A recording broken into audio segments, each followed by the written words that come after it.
Pass up in a little while, and we'll hear from them once again. David, thanks very much. Now to Chris. That is still just so extraordinary to be able to see that out of the Iraqi desert. We're glad we were able to at least send a message to one wife who is clearly happy. I hope she's watching, to hear from her husband. It's also great to hear from Dana Lewis, who is also out in the field on the Kuwaiti-Iraqi border, that they've been able to use some of NBC's satellite technology to allow the troops there to use the phone and at least occasionally call home. I guess they have been lined up in the night being able to do that. We're going to continue to get reports from all of our correspondents in the field, but it is 20 after the hour. We want to get you caught up, especially those of you just joining us, on the latest headlines. Enemy fire did kill a Marine Corps officer today. His unit had been approaching the Ramallah oil fields in southern Iraq. The Marine with the 1st Expeditionary Force, that's based out of Camp Pendleton, California. Earlier reports said his unit had encountered Iraqi small arms and rocket fire. Iraq's information minister admits that a U.S. missile strike hit one of Saddam Hussein's homes. However, he says no one was hurt. U.S. intelligence officials tell the Washington Post they believe Saddam was inside the home when the missile hit, but they don't know if anything happened to him. And a British military official says U.S. and British forces are advancing quickly through the Iraqi desert and could be in Baghdad within 3 to 4 days. We do want to remind you that we recap the latest headlines on the Iraq crisis for you every 15 minutes at the top of the hour, 15, 30, and 45 minutes after the hour, right here on MSNBC. Now, let's turn to one of the few journalists who remains in Baghdad, Peter Arnett, reporting for National Geographic Explorer and for MSNBC and NBC News.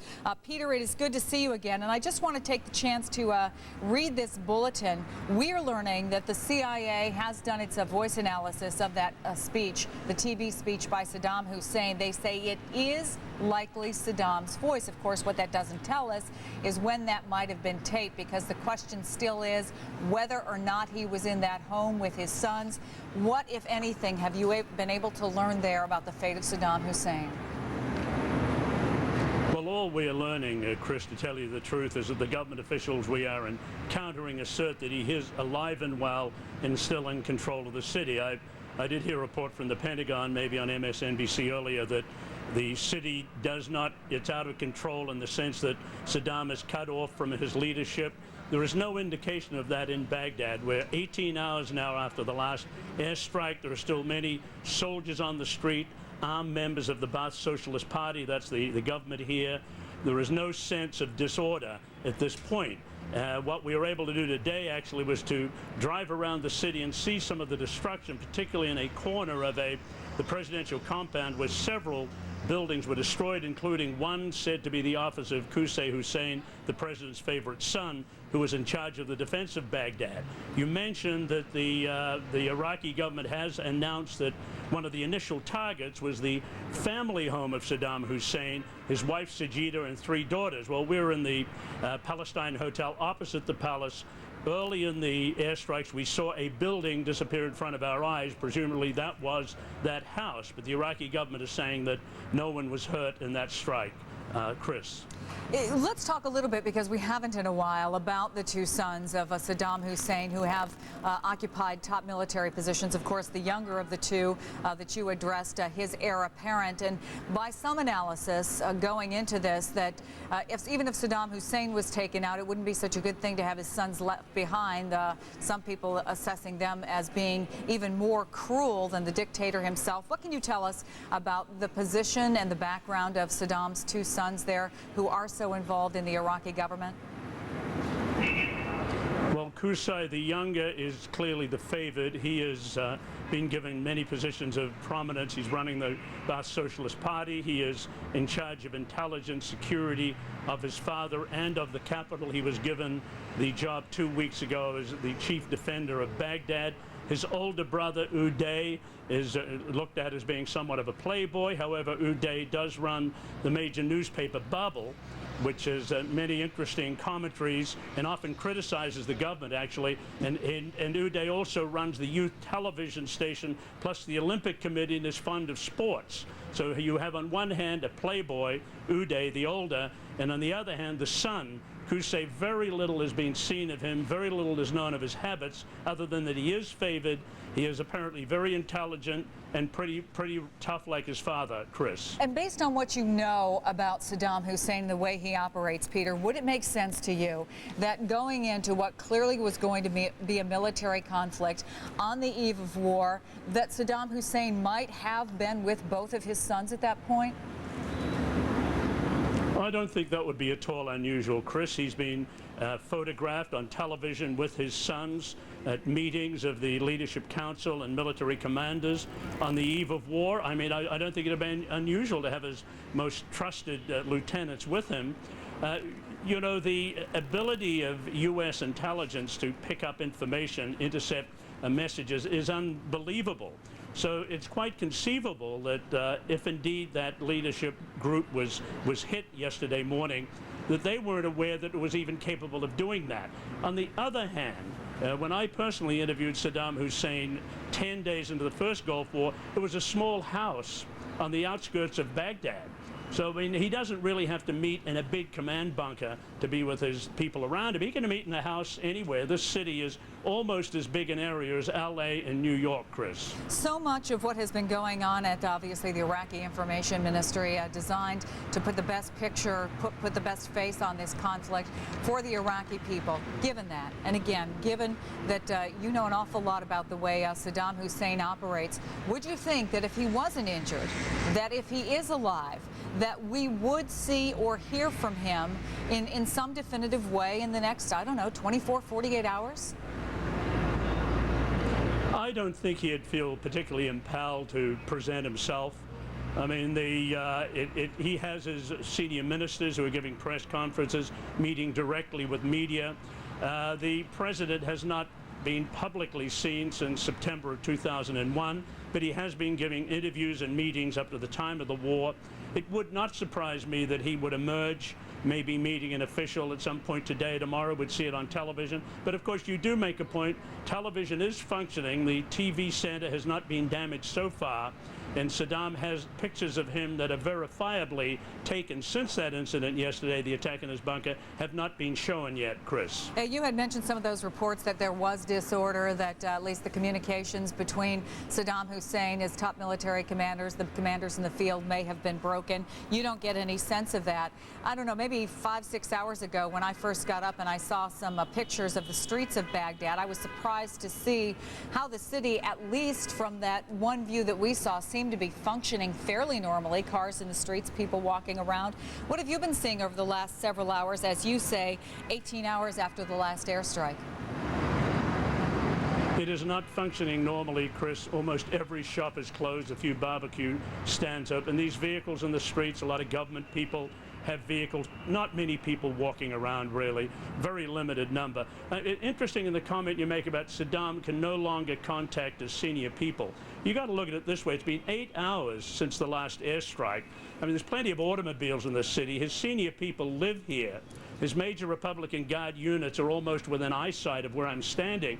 I don't see why Saddam couldn't send a message in a taxi to communicate with his senior commanders. Now, it may be the case his commanders in Basra and Mosul have difficulty, but I don't see that if he's alive, if simply his communication links have been severed, why can't they run a messenger? Why can't they get on a bicycle and do it? This is a city relatively small. It's a big city, but in the past 18 hours, they could have moved around. They are moving pretty freely because there's nothing really, Chris, to hinder the Iraqis moving. There hasn't been one shot fired at this city by the U.S. or the coalition in nearly a whole day. Chris? And we are seeing it is afternoon there in Baghdad, and I guess in a few hours, dark will be falling. Will you see anything different there as night returns to Baghdad? What happens in the city as darkness approaches? Well, you know, Katie Couric mentioned earlier there's a group of B-52s heading our way. Certainly, if they arrive, we'll see a lot that is different. I've seen B-52s strike in Afghanistan and in Vietnam. I presume they will be targeting the military units in the outskirts of the city. If they come closer, we'll be seeing a lot of what's going on. But having said that, the city at night basically closes down pretty much totally. Vehicles do not move very much. Strict security. I think cars are stopped by the police, by the military, checking the occupants. You know, we limited in picture opportunities we have here. Basically, this is a city at war, and at night it really looks like it. On the other hand, for the past 2 nights, the lights are very bright. It's lit up like a Christmas tree, I've said a couple of times, and I presume they'll be burning tonight if indeed there's another airstrike. Chris. Thank you very much. Peter Arnett, one of the few remaining journalists in Baghdad, reporting for National Geographic Explorer and for us at MSNBC. Peter, thank you as always. And again, those B-52s, we did get confirmation from Kiko Atasaka in London from her sources in Britain that they had indeed left the base there. All right, we'll continue on that story, but in the meantime, it's time for the headlines. It's 30 past the hour. British Defense Secretary Jeff Hoon says he expects coalition forces to take the southern Iraqi city of Qusar soon. The city is about 20 miles south of Basra, the heart of Iraq's oil country. Hoon says Iraqi troops set fire to 30 of the hundreds of oil wells in the region. One U.S. Marine officer was killed by hostile Iraqi fire as his forces advanced on Ramallah oil fields in southern Iraq. Earlier, 8 British soldiers and 4 U.S. airmen were killed in the crash of a U.S. Marine helicopter in Kuwait. Hostile fire was not involved in that crash. And witnesses told Reuters news agency they saw U.S. B-52 bombers, as Chris and I just mentioned, taking off from the Royal Air Force Base in Western England. It's unclear where they might be going. We want to remind you that we recap the latest headlines on the Iraq crisis every 15 minutes for you at the top of the hour, 15 after, 30 after, 45 after, right here on MSNBC. Now, joining us live from the deck of the USS Abraham Lincoln in the Persian Gulf is NBC News reporter Hanson Hossein. Hanson, what do you have to tell us? Well, John, it's been an exceptionally busy time here for the Navy's Persian Gulf Battle Force. The 3 carriers that constitute this force, including the Abraham Lincoln, which is one I'm on, have been operating pretty much around the clock. We've been hearing and seeing the F-14 and F-18 fighter jets going out all the time. That's day and night. And they're heavily laden with ordnance, with missiles and bombs. Some of them are coming back with them. Some of them aren't. The Navy won't specify exactly what they're doing with them and where they're going. All they're saying is that they're continuing their operations around Iraq in the southern no-fly zone, which is where they were operating before under the Operation Southern Watch, and outside of that zone. They refuse to tell us whether they're doing anything around Baghdad. They say that's just too sensitive information to give out right now. What they will tell us is that these jets, these fighters, have been fired upon, and they're getting much heavier fire than they've ever experienced during the Operation Southern Watch missions. So there's a bit of concern about that. And we've been seeing lots of bombs on this ship. In fact, there's so many JDAMs, those are the guided smart bombs, that they've gotten on that they've had to actually store dozens of them down in the nest decks. So when the enlisted men go to eat and women go to eat, they're among these very, very big, nasty ordnance that's sitting with them. Still, the Navy does say that whatever they've been doing in the air and with the Tomahawk missiles they've been firing from the groups that are supporting these carriers, which they did last night, it's still a fairly measured operation, that this is nowhere near their full capacity. They don't think they'll ever have to go to full capacity, and so this is not the big one in their opinion, and this is what they're telling us right now. John? Yeah, we've heard so much about the shock and awe campaign and whether or not this will actually occur in Baghdad, and then these reports of B-52s that are headed toward Iraq or appear to be headed toward Iraq. So the real question is what's in store in the next couple of days. You may or may not be able to tell us from your vantage point, but you said there was a lot of activity. Talk more about, in addition to what you said, what sort of activity goes on there. Well, it's quite amazing. In fact, I think it's been said Lloyd's of London calls the deck of the Abraham Lincoln perhaps the most dangerous 4.5 acres on the face of the planet. And it's not just because there's so much, these are fighter jets here. It's just because there's so much stuff going on. There's so much sort of safety hazards. And now when I'm walking around either up there or down in the hangar, you always have to walk around any number of people who are carting around this ordnance. It's just a lot more activity. What surprises me, however, is that when you're up in the mess halls, when you're just hanging around the ship, people are no different in their behavior and in their and what they're saying than they were 2 weeks ago when we weren't at war. This for some reason it's very much business as usual here, although there's a lot more business than usual. John? All right, Hanson Hossein reporting. Hanson, thank you very much. He's on the USS Abraham Lincoln. We are getting our first pieces of new information from the White House this Friday morning, and NBC's Bob Kerr is there. Bob, good morning to you. What are you hearing? John, good morning to you. More what we're seeing in the past few minutes. Vice President Cheney just arrived in the driveway next to me, and so did CIA Director George Tenet. The president been down in the Oval Office for the better part of an hour now, beginning his meetings and briefings, beginning on one level at least with some bad news, hearing about the first casualties from the war zone. A senior administration official says the president is going, obviously, to express his condolences to the families. When told about this, according to officials, the president just said this is war, and the American people have been reminded that there will be casualties. On tap for the president today is a meeting with congressional leaders a bit later this morning here, an update for them on progress in the war.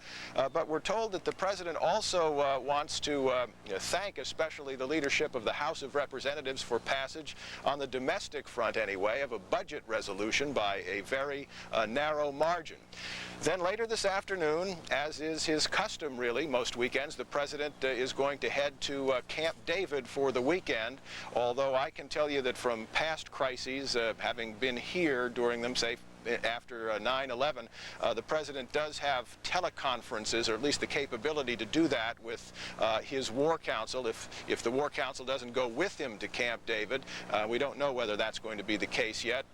They sometimes show up here, and they do have meetings via teleconference and do business of the day that way, John.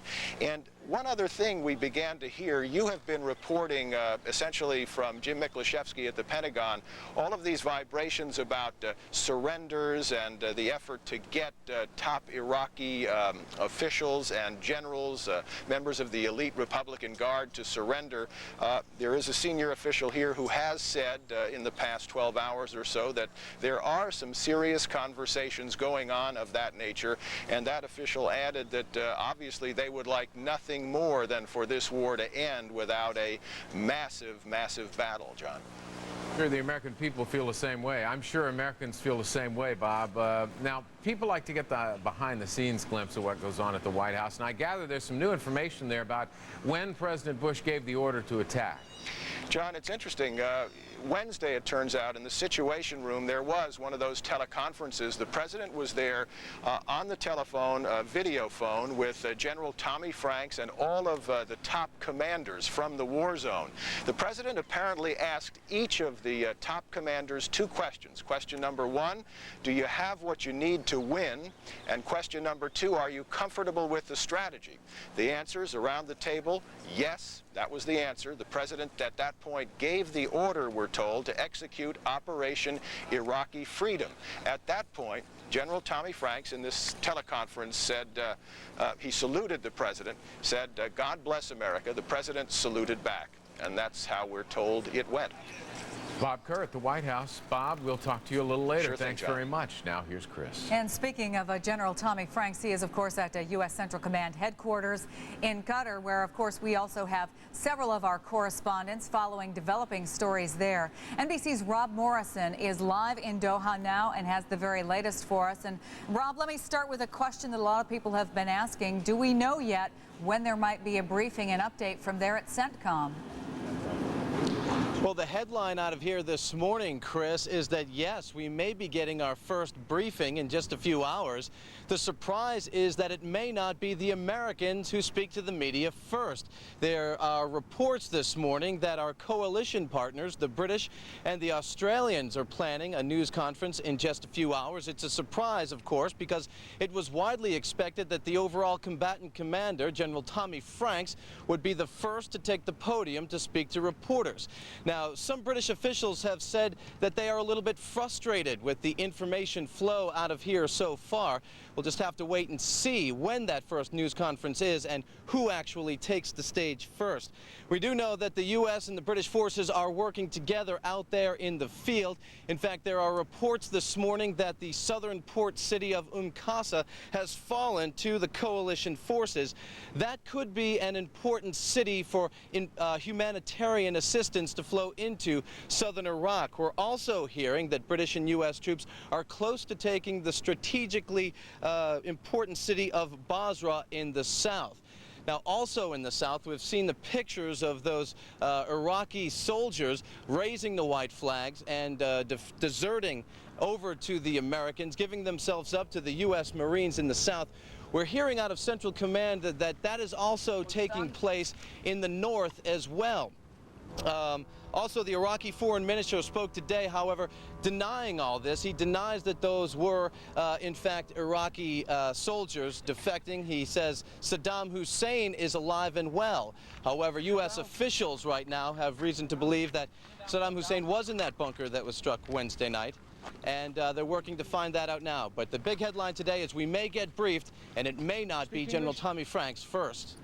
One of the things, obviously, that we wanted to ask about, that you'll want to ask about, are these defections. This was something that was part of the large campaign by U.S. and British forces. Something like 17 million leaflets were dropped, messages to Iraqi forces, where they could go to surrender, how they should surrender, what the exact procedure should be. 17 million is a lot of leaflets. So far, we're hearing about a couple of hundred defectors. Is this more or less about where that they expected or hoped they would be at this point, are they saying? As far as the number of defectors yeah, how that's going so far. Well, they seem to be very pleased right now with the psychological operations. Of course, the radios are broadcasting into Iraq, letting them know and encouraging the troops to defect. The 17 million leaflets, as you said, being dropped in there. One reason there may not be the bigger numbers, though, Chris, I'm hearing, is that because many of the troops may have been pulled back closer to Baghdad. So that's another thing we'll just have to wait and see about. Rob Morrison, who is in Doha, Qatar at Central Command, and we will wait for that briefing. Thanks very much, Rob. We appreciate it. And from CENTCOM to our war room, let's head over to John.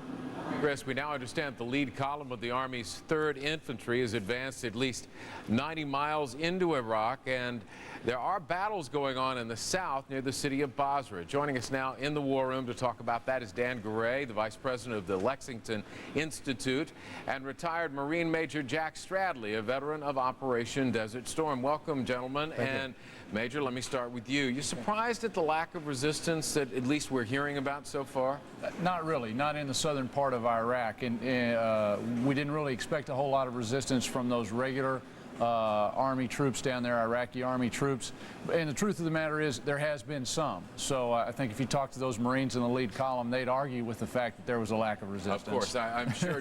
Dan, however, we've been watching David Bloom roll along. And do you think the 3rd Infantry is headed for Baghdad? Is that it, straight for Baghdad? I think, as has been described, it's on the left flank, which means it's south of the rivers, and it's heading out.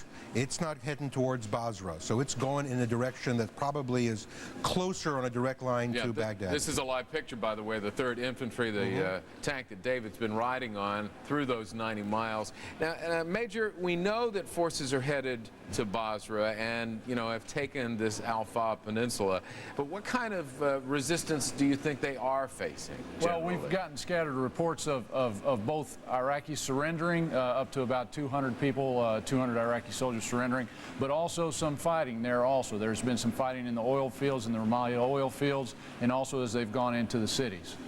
How significant, Dan, do you think these surrenders are? Well, the number 250 is not a lot. We're talking about somewhere in the order of 6 to 7 Iraqi divisions in the southern part of Iraq. So you're talking about probably in the order of 50,000 to 60,000 troops total. Out of that number, 250 is not a lot. So how important is it to take Basra? How important is Basra to all of this? Well, Basra itself is, there are two things that are important. Basra is important because it is the largest city in the south, and it's on a direct line, as you can see here, a direct line for going then up to Baghdad. The other reason you really want it is for resupply. Coming out of, we've just seized, from the south, we've seized the Al-Fa. Strategy is driving military strategy, which is the way it should be. You know, the easiest military thing probably would have been to go with a huge assault, the famous shock and awe assault on the first night or on the second night. But this is a political war for the liberation of Iraq. It's not a war to destroy Iraq. And we are holding back on the all-out assault in the hope, at least, that we can bring down the regime with much less damage and devastation. Obviously, if we have to go ahead with the all-out assault, we'll do it. But I'm very struck by that. You know, this is a president who hadn't had much foreign policy experience. You might have thought that he would have simply have deferred to the military and said, well, let's play it safe. Let's just attack them with everything we have. And he hasn't done that, beginning with that first strike on Baghdad, the attempt to go after Saddam and his sons, and then moving on to this holding back on the all-out assault and letting the ground troops go in as long as they're reasonably unimpeded. It's a pretty impressive demonstration, I think, so far, of political leadership from the White House. All right. Hey, Bill, sit tight for just a minute. We're going to switch gears. Edie's got a quick interview, and we'll be back to you in about 3 minutes. Well, joining us right now from the Russell Rotunda in Washington is the Senate Minority Leader Tom Daschle. It is good to have you with us, Senator. Thank you. Good to be back. Do you know this morning if Saddam Hussein was injured? I don't know. Obviously, we're going to be getting a report a little bit later on this morning about the current situation and perhaps his status, but I have no news this morning so far. This morning we heard from Tony Blair, the British Prime Minister, saying that over at that EU session that there was a recommitment to the UN being a part of the rebuilding process in Iraq. Do you think it's a wise idea for the United States to hand over immediately after the military action is taken the rebuilding and the reconstruction over to the UN? Well, I don't know that we are in that position. Obviously, it's going to take a military presence to maintain the stability, and we have been the primary focus of that military effort so far. So I think it's logical to assume that we're going to continue to keep that presence so long as that rebuilding will continue. Obviously, the UN can play a role, but I think the United States and the coalition is going to have to take the primary responsibility for that rebuilding effort once the war is over. Turkey, of course, very interested, an important country for the U.S. Right now, they are giving us fits with whether or not we can use airspace. And there is a real concern this morning, that a political concern, that Turkey could move into Kurdish Iraq if those Kurds make any moves. Do you believe that we can keep Turkey out of Iraq right now? I believe we can. Turkey has been a great ally, and obviously they're struggling with this airspace question as they struggled earlier with the basing of our troops. The Parliament has passed an authorization. We're still trying to work through the memorandum of understanding, but I think that given our relationship, given what they understand to be the implications of a move like that, I would be very surprised and extremely disappointed were they to do that. I think so far we can assume that that won't happen. The United States has been able to conclude definitely that weapons that Saddam Hussein claimed he did not have in fact been used in violation of the UN resolutions. You have in the past made some pretty strong statements about the president failing in his diplomacy. Ari Fleischer said many of your statements have been inconsistent and that perhaps you can best explain the inconsistencies. I'd like to give you the chance to do that. Well, thank you. I basically said the same thing all the way through. My preference was, of course, a diplomatic solution. That wasn't possible. There is no question, however, that Saddam poses a serious threat. We've always indicated that should diplomacy not succeed, that we would have to use force. We're using force now, and now our effort is turning to the need to support our troops, to recognize the importance of a unified message coming from Congress and the American people. And that's what we're doing, and that's how why we passed the resolution we did yesterday, 99-0. Was the fault of the diplomacy failure lying with the president or with the French? Well, I'm not going to go into that. All I'll say is that... I wish you would. Well, I think that what's more important than who's at fault at this point is the fact that we've got troops on the ground. And I think it's we just lost our first life this morning, and I think it's very, very critical that we express our support for the troops and we stay united in our message about that support for the next, during the course of this military effort. So at this point, you stand behind the president and the troops? Absolutely. All right. Thank you very much for joining us. My Senate pleasure. Minority Leader Tom Daschle of South Dakota. And sometimes weathercaster when he comes into That's the right. studio. Hey, we have got some pictures coming to us from Abu Dhabi television. These are pictures of what is going on over in that port city that we have captured just earlier, Qasr. These are pictures from Abu Dhabi television. And Colonel, how critical is it that we got this port city? What can we do with it now? Yeah, they're absolutely. I think it's a picture of sand. I mean, is that a chopper in the background? Yeah, it's flying behind our graphic right now. Yeah, I mean, have them move the graphic. That's not good. Take that graphic off. Yeah, it's logistics based. Well, first of all, psychological. When you just took a city from a country, I mean that's that hurts. Right. Mm-hmm. Two, it's more important. It's important logistic wise. There's the chopper going through. You slam. What kind of chopper is that? You can't tell. Okay, that's not good. You thought you'd know. There goes another one now. There's another one just like it. It's a huge. It is that you get the fuel, food, medicine, right, into that port. You can bring. Here, maybe what we heard today was warning shots, according to one of the commanders, and we have this extraordinary situation where this bridge separates Saddam Hussein's loyalists, at least for now it seems, and the Kurds on this side. We really wonder what's going to happen next. After all, the Turkish government applied for and got parliamentary clearance for the US to use Turkish airspace. So will we see several thousand, if not more, US troops come in here? Will we see troops from the US coordinate with the Kurds on the ground and make moves towards Kirkuk and Mosul? Or will the pressure on Baghdad cause the regime to collapse and then have a ripple effect so that you see then the collapse following Baghdad of Kirkuk and Mosul? It's anybody's guess, and it's also anybody's guess as to just how those troops feel on the hills behind me, Saddam Hussein's troops, how they feel knowing that at the southern end of their country they've got all that heavy US armor heading towards the Iraqi capital and their commander-in-chief, Saddam Hussein. Bill. Brent, there are questions back in London, questions back in Washington as to how the strength of the command and control center is right now within the Iraqi government. Are you getting reports up there in any way that may lead you to believe one way or another as to whether or not the command and control has indeed been impacted so far? Difficult to say. What I can tell you is, from this side, Kurdish military intelligence, and we've heard a lot. Tony Blair, the British Prime Minister, was talking about it earlier, talking about the expectation, the hope of mass surrenders, defections, reports of 250 soldiers with white flags handing themselves over to Qasr. Kurdish military commanders here say they've had really a lot of contacts expecting desertions in this field of operations. But I can tell you that that line behind me over there seems to be holding firm still. No signs of any cracks in that line at the moment. And of course the unit changeover we saw earlier today would suggest that command and control, at least in this part of the country, seems to be intact. And there's no reason, real reason why it shouldn't be, because there's been no heavy use of air power and no hostile territorial intention coming from here, the Kurdish side. Bill. Thank you, Brent. Brent Sadler in northern Iraq. Now we want to get to the issue that Brent mentioned, and Christian talked about it as well. In Qasr, about 250 Iraqi soldiers have surrendered to U.S. Marines. Another 30, we're told, have surrendered to British Marines. This follows a string of stories over the past 12 or 14 hours. Reports of Iraqi soldiers turning over themselves to U.S. and British troops coming across the border.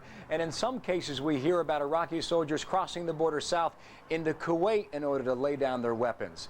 Let's talk about the issue right now with Major General Don Shepard, our CNN military analyst, with us here on American Morning. There was a question here, Don, as to whether or not a large influx of Iraqi soldiers, if indeed they're going to lay down their arms, what happens in terms of the flow and strategy of the U.S. military? Could this, in fact, impede their movement? Bill, the United States military has been planning for this for a long time. There are all sorts of ways to handle prisoners. Let me call up a baseball card that we've got on how you basically handle prisoners. And the prisoners basically are the responsibility of the military police in the various elements of the forces here. The first thing you do is you seize the prisoners. The second thing you do is you segregate the prisoners. You silence them. Speed is an element, and then safety. Basically what you have to do is you have to get these guys under control, make sure they understand they're under control, separate them from each other, separate them from their officers, and then you handle them. Now there's all sorts of ways you can handle them once you have them under your control. One way is you can simply let them go home. Another thing you can do is establish a POW camp. Some of each of this will be done, but basically we've told all of these prisoners what they need to do, and we've dropped videos and leaflets from aircraft explaining to them how to surrender and what they have to do. We've got some videos. This happens to be a Commando Solar airplane here that is shown dropping videos. And then on the leaflets themselves, it tells the potential prisoners what they exactly have to do. They basically have to park their vehicles in squares. They have to stow their artillery in the travel configuration. They got to display white flags, gather in groups a kilometer from their vehicles, and the officers can retain their sidearms, but everyone else has to disarm, and don't approach the coalition forces. Let the coalition forces approach you. If you do these things, you will be safe. Now again, this is all a great idea, but it's very, very dangerous. You have to be extremely careful when you're capturing POWs to keep them under your control. We also, if you remember, have some videos of Mazar-e-Sharif in northern Afghanistan. This was a situation in which everything went wrong. The 5 S's of seize, seizure, separate, etc. were not applied. The prisoners were not searched well, and it went terribly, terribly wrong, and you had a POW uprising in which many Afghan forces were killed up there. So it was just a terrible situation. The point being is, this war is different. Most wars, you want to destroy infrastructure and war-making capability, and you want to kill as many of the enemy as possible. This war, we want to destroy no infrastructure, and we do not want to kill anyone. We'd like to separate the regime from the soldiers, take the soldiers prisoner, and basically have surrenders and not combat, Bill. Yeah, Don, you make some interesting points there. We are told that some of these Iraqi soldiers actually had the leaflets in their hands, the leaflets with instructions on how to surrender to U.S. and British forces that have been dropped over the past 2 months. And certainly this is something to interrupt both of you, Bill. I know you can't hear from here. We need to check in with Jason Bellini, who joins us with the U.S. Marine Expeditionary Unit of the 15th Artillery, to tell us the importance of what has gone on in Qasr. Good morning, Jason. Paula, yes, we're at the port of Qasr right now. I hope you can hear me. I'm having a little bit of trouble with our connection here. The port of Qasr, we got here not that long ago, about 45 minutes ago, and in the background we've been hearing gunshots sporadically. It doesn't sound at the moment like it's a major battle going on, but this port is still has activity going on, apparently. There are 2 parts to this port, a new port and an old port, and both of those ports are, you can maybe hearing some of that gunfire behind me right now. Can't tell exactly how far away it is. This port, we're told, is a very important objective for the U.S. military for this war with Iraq because of, well, for one thing, what it represents, a humanitarian type mission. They don't want to destroy this place. They want to keep it up and running and get it up and running as soon as possible. This is a major place for bringing in food to this country. They said that their objective is within a day or 2 to have food coming into this country, humanitarian aid entering the country. Paul, can you hear me? I can hear you. I don't know if you can hear me without interference. Is that a clear audio signal? I am hearing you. Okay. Tell us what you can about the number of Iraqi soldiers that have not only been surrendered, but those that have been taken in as prisoners. Paul, we've seen about 50 of them. They're being housed right now in a warehouse. Some of them have handcuffs on, plastic handcuffs. Others do not. Some of them are soldiers. Some of them appear to be soldiers. Others appear not to be. They appear to be dock workers wearing blue uniforms with an anchor emblem on them. They're now being held in this facility in one of the warehouses here at the dock. Paula? Jason, as you're speaking, we're going to put up a map to give our viewers out there a better sense of the strategic importance of this area where you're on duty right now. The Faw Peninsula, as you mentioned, not only very important to bring in humanitarian aid, but a key strategic location because it is Iraq's only access to the Persian Gulf, and it is a gateway to Iraq's southern oil fields. Can you give us any more enlightenment about what anybody has told you about the status of some of these fires that aren't too far from you? They're actually closer to Basra than where you are, but any update on that for us? Well, on the question of those fires, we don't have much of an update from here. We're able to see what looked like it was a fire, an oil well fire, from the helicopter as we were on our way in, although we couldn't be certain. We were at a bit of a distance, as you indicated. As far as this port and its importance, this port, we're told, is the main hub of the Oil for Food program, where 60% of the food, as part of that Oil for Food program, entered into Iraq. It was also, as well, we're told, a major smuggling center. So that was going going on here, and it appears since there were dock workers, there was activity here up until today. Paula? And a little bit earlier, in the middle of the night, there was some sort of characterization that British troops in that vicinity were experiencing stern resistance. But from what you described, what you're hearing now, there's no evidence of that at this hour, is there? Well, Paul, we were supposed to be here much earlier in the day. Because of resistance, this operation was moved to later in the day. And in an early phase of it, there was resistance that was encountered by the 15th Marine Expeditionary Unit. They encountered gunfire. They believed it was small arms fire as they were going in. It slowed their mission, what was supposed to take only an hour, to a 4-hour mission. Paula? But I should also add, while I'm at it, that no casualties as far as we know. Paula? All right, Jason Bellini with the Marine Expeditionary Unit, unfortunately, which did lose one Marine yesterday. The Pentagon telling us in conjunction with some work in trying to secure some of those oil fields we heard so much about. Currently, it is believed that some 15 oil wells had been set on fire over the last 24 hours or so, apparently sabotaged by the Iraqis. Back to Leon Harris now in Atlanta. Leon? Well, the Pentagon is confirming the first combat casualty in the war against Iraq, Paula. A U.S. Marine was killed during a battle in southern Iraq. Military officials say that the victim was with the 1st Marine Expeditionary Force. We'll have more details on that case coming up in just a moment. But here we have some more information on another tragic case over in that region. 12 more coalition troops have been killed in a helicopter crash in Kuwait. The helicopter went down about 9 miles south of the Iraqi border overnight. All 4 Americans and 8 Britons on board a CH-46 helicopter, just like the one you see here, were killed. Pentagon officials said that there is no indication of any hostile fire being involved there. About 250 Iraqi soldiers have surrendered to U.S. Marines in Iraq this morning. Iraqis carrying white flags crossed into northern Kuwait this morning and surrendered to British forces. Meantime, U.S. intelligence is working frantically to try and assess the fate of Saddam Hussein. The Iraqi information minister says that Saddam Hussein did survive a U.S. bombing on Wednesday. Whether Saddam in fact did survive that attack or was killed could have a tremendous impact on the strategy of the war. Well, in the United States, tens of thousands of people took part in anti-war protests. Police closed Chicago's Lakeshore Drive when thousands of protesters marched downtown. Officials wouldn't give an estimate of the crowd size or the number of arrests made, but they did say the demonstration was mostly peaceful. CNN's coverage of the strike on Iraq continues right now.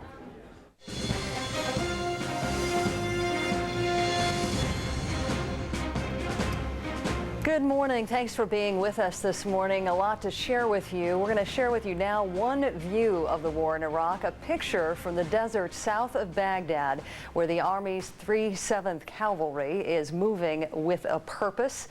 Their purpose to be among the first to make it to Baghdad. Walt Rogers, who is embedded with the 7th Cavalry, will be joining us all morning long. Good morning, everyone. I'm Paula Zahn in New York. Bill? And I'm Bill Hemmer. Good morning again from Kuwait City. Paula, a quick sample of the news headlines in this region today. Arab Times here in Kuwait. And big bold letters, America invades Iraq. The Kuwait Times a little more explicit. It's war, they say. It's war at last. A clear reflection of the number of Kuwaitis who tell us that they have been waiting for the time for what they consider the belligerent neighbor to the north, led by Saddam Hussein, to be finally ousted. It appears right now that that process is underway right now. If you listen to our reporters, amazing access for our CNN journalists, and we'll have much more for you on that coming up this hour, Paula. Good morning again to you. Thanks, Bill. We keep coming back to the picture that I know you spent a lot of time looking at last night, the pictures being to us live from the desert.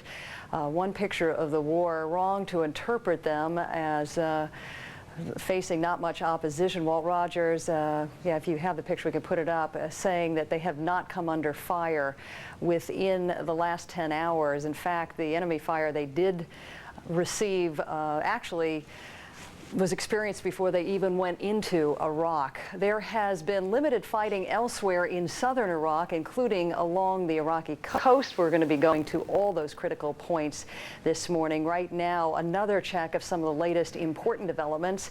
As Leon just mentioned, a U.S. Marine has become the first American to die in combat. He apparently died during a fight for control over Iraqi oil fields.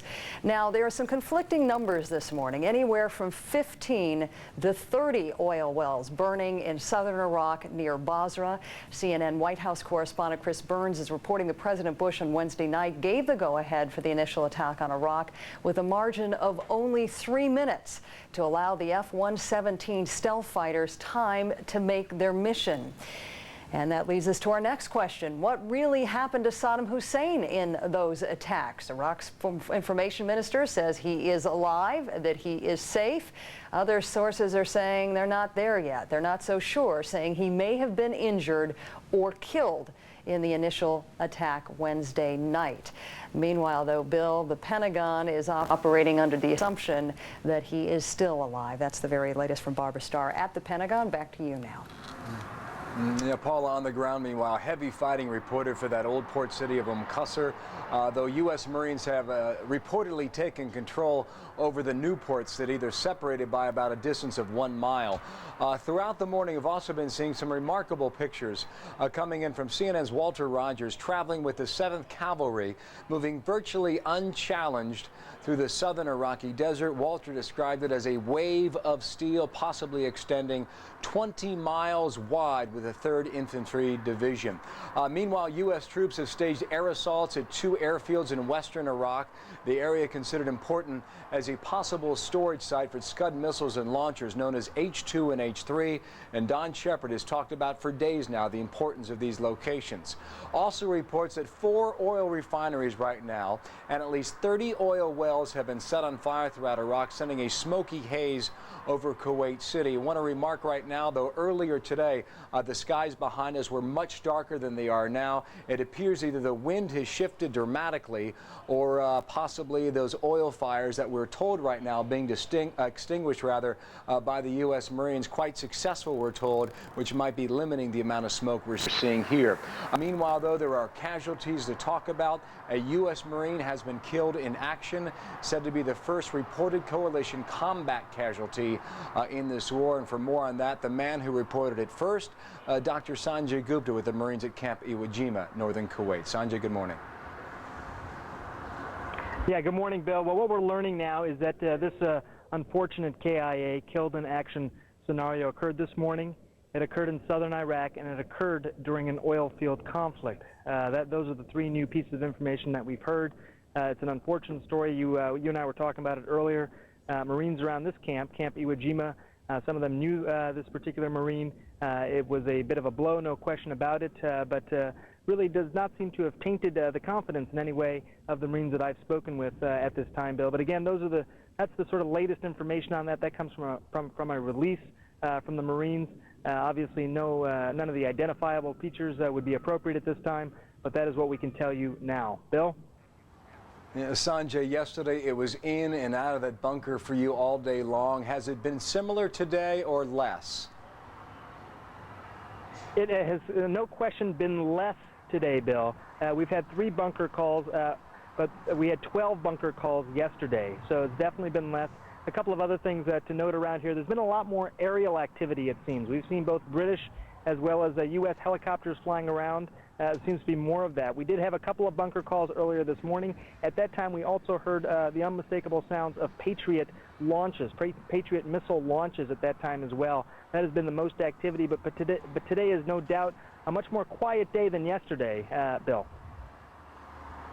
Dr. Sanjay Gupta, Camp Iwo Jima with the U.S. Marines, and Sanjay described that missile coming overhead by the Patriot battery, apparently with a positive intercept of an Iraqi missile launched earlier today.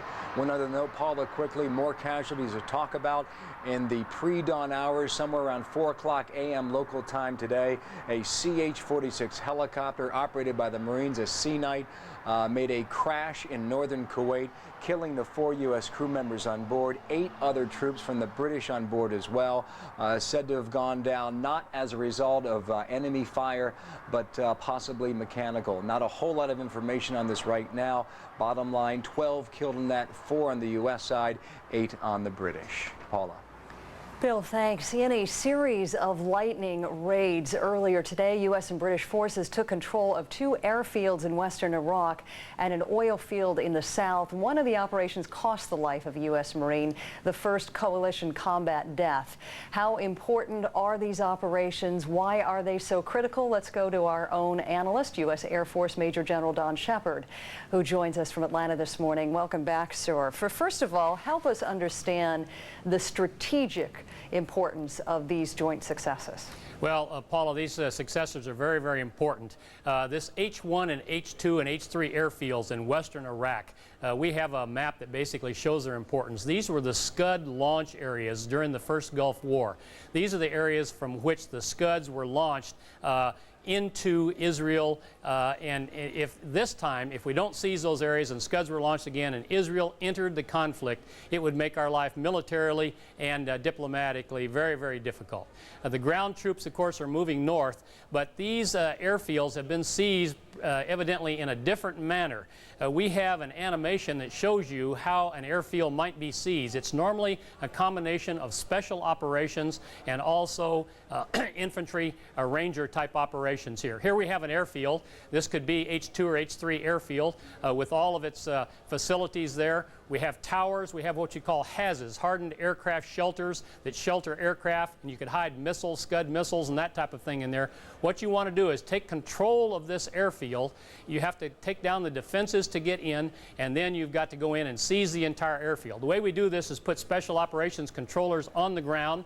Then we fly in airplanes, basically. The controllers mark the targets on the ground, and basically we drop ordnance or fire ordnance on the particular targets to take down the defenses of the airfield. Once you take down the defenses of the airfield, then it's safe enough to bring in helicopters and or later transport aircraft in which you can disgorge troops to completely seize the airfields and take control of it. All of this is extremely dangerous. It has to be done normally under the cover of darkness, where we have great advantages, and our troops are very well trained to do this. The Special Operations troops and the Ranger troops from the Army as well. Now, we haven't been told exactly how this is being done. We're not displaying tactics here. We're just showing the elements of how it's done. You destroy the defenses based upon intelligence, then you fly people in helicopters, then you land people in C-130s, and those C-130s carry vehicles, and you disgorge the vehicles from the smaller aircraft like the C-130. We've even got the new C-130J that can carry even more, and then you bring in aircraft such as the C-17 from which you can disgorge tanks. The whole idea is to take the entire area and make sure that it cannot be used to launch Scud missiles. We've got the ability to do this again with helicopters, with transports, and with trained troops that practice this on a regular basis. Now, again, it appears from Barbara Starr's reports in the Pentagon that we have seized H2 and H3. This is a major military success and saves us from the diplomatic problem of having things launched into Israel which might draw them into the war, Paula. Do we have of nations as equals? Right. And now they're sort of blowing this, but it's not that I can understand that they disagree with our policies, but that they actively work against us. That's the part of it, that they actively went and tried to organize and that opposition. They hold a Security Council meeting at which each of them speaks critically of the United States when the President of the United States has decided to risk American lives that used to be expended for the freedom of Europe and that for 50 years kept the Russians out of Europe. Right. That is a painful thing, and for this, there has to be some rethinking after this is over. Dr. Kissinger, our man James Rosen, who's down at the White House, which used to be your address on your business card, he's got a question for you right there. James. Dr. Kissinger, can you hear me all right? Yes, I can hear you fine. I had the pleasure of interviewing you in 1995 for a book project I've been working on for some time, obviously since that's a long time ago already, about your Nixon-era colleague, John Mitchell, you may recall. And I wanted to ask one question about your experience while you and President Nixon were conducting the war in Vietnam. You and President Nixon came to learn during that time with solid evidence that members of the Joint Chiefs of Staff had actually been carrying out espionage against you and President Nixon, in one case actually rifling your briefcase. Why did that happen, do you think? And does it offer any lessons for the current administration? Could such a thing actually be occurring in this current wartime scenario? No, it wasn't members of the Joint Chiefs. It was some overeager colonel who was trying to make himself popular. This in no way reflected the attitude of the Joint Chiefs. And these things can happen, but they have never been characteristic of the relationships between the military and the White House, and they surely aren't characteristic of it now. That was an individual incident. There were very close relations between the Joint Chiefs and the President in those days as well. Interesting times, absolutely. The military served the President. That is what that's the American system. Of course. Do you think that we are going to benefit significantly if we don't use the overwhelming power that we actually have militarily? Can you see the diplomatic upside there? Well, the purpose of the exercise is not to use the power as such, but to try to break the resistance, if there is any, of the Iraqi. And if we can bring about our objectives without significant civilian casualties and without military casualties, it will be a great triumph. And my impression is that what the strategy is now is to discourage the leadership, to attack the leadership, to give the lower level people an opportunity to defect and to help create a new government there. And it's hard to tell from the reports one gets here. My impression is that they achieved their objective, and I'm glad they're not doing this shocking thing yet right at the beginning, because that would reinforce the image of a bullying America. We're now doing it surgically, and we always have that big blow in reserve if we get real resistance. Well, we can't blow up too much stuff because life is going to have to go on there after the military action. We'll have to rebuild it. We would have to rebuild it. How long? What does your gut tell you? How long are we going to be over there? Well, I think after we've achieved victory and after a period in which we have to be in control, it's in our interest to bring in other nations so that this is not an American occupation of an Arab country. And in some way, we're going to be connected with it for quite a few years. But after we've achieved the success and after the basic structure has been created, I think we should find some framework within which we would remain influential, but not visibly dominant. Two questions. One is, if we have a democratic election there, majority generally rules, a Shiite would be elected. Of course, that raises the concern about Iran. Second, should the Kurds in Turkey and Iraq be able to form their own country?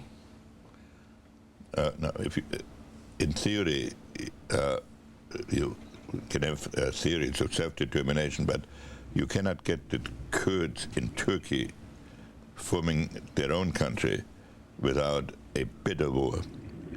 So the question is whether the Kurds in Iraq, which are the greater part of the Kurdish population, whether they can form a very autonomous unit.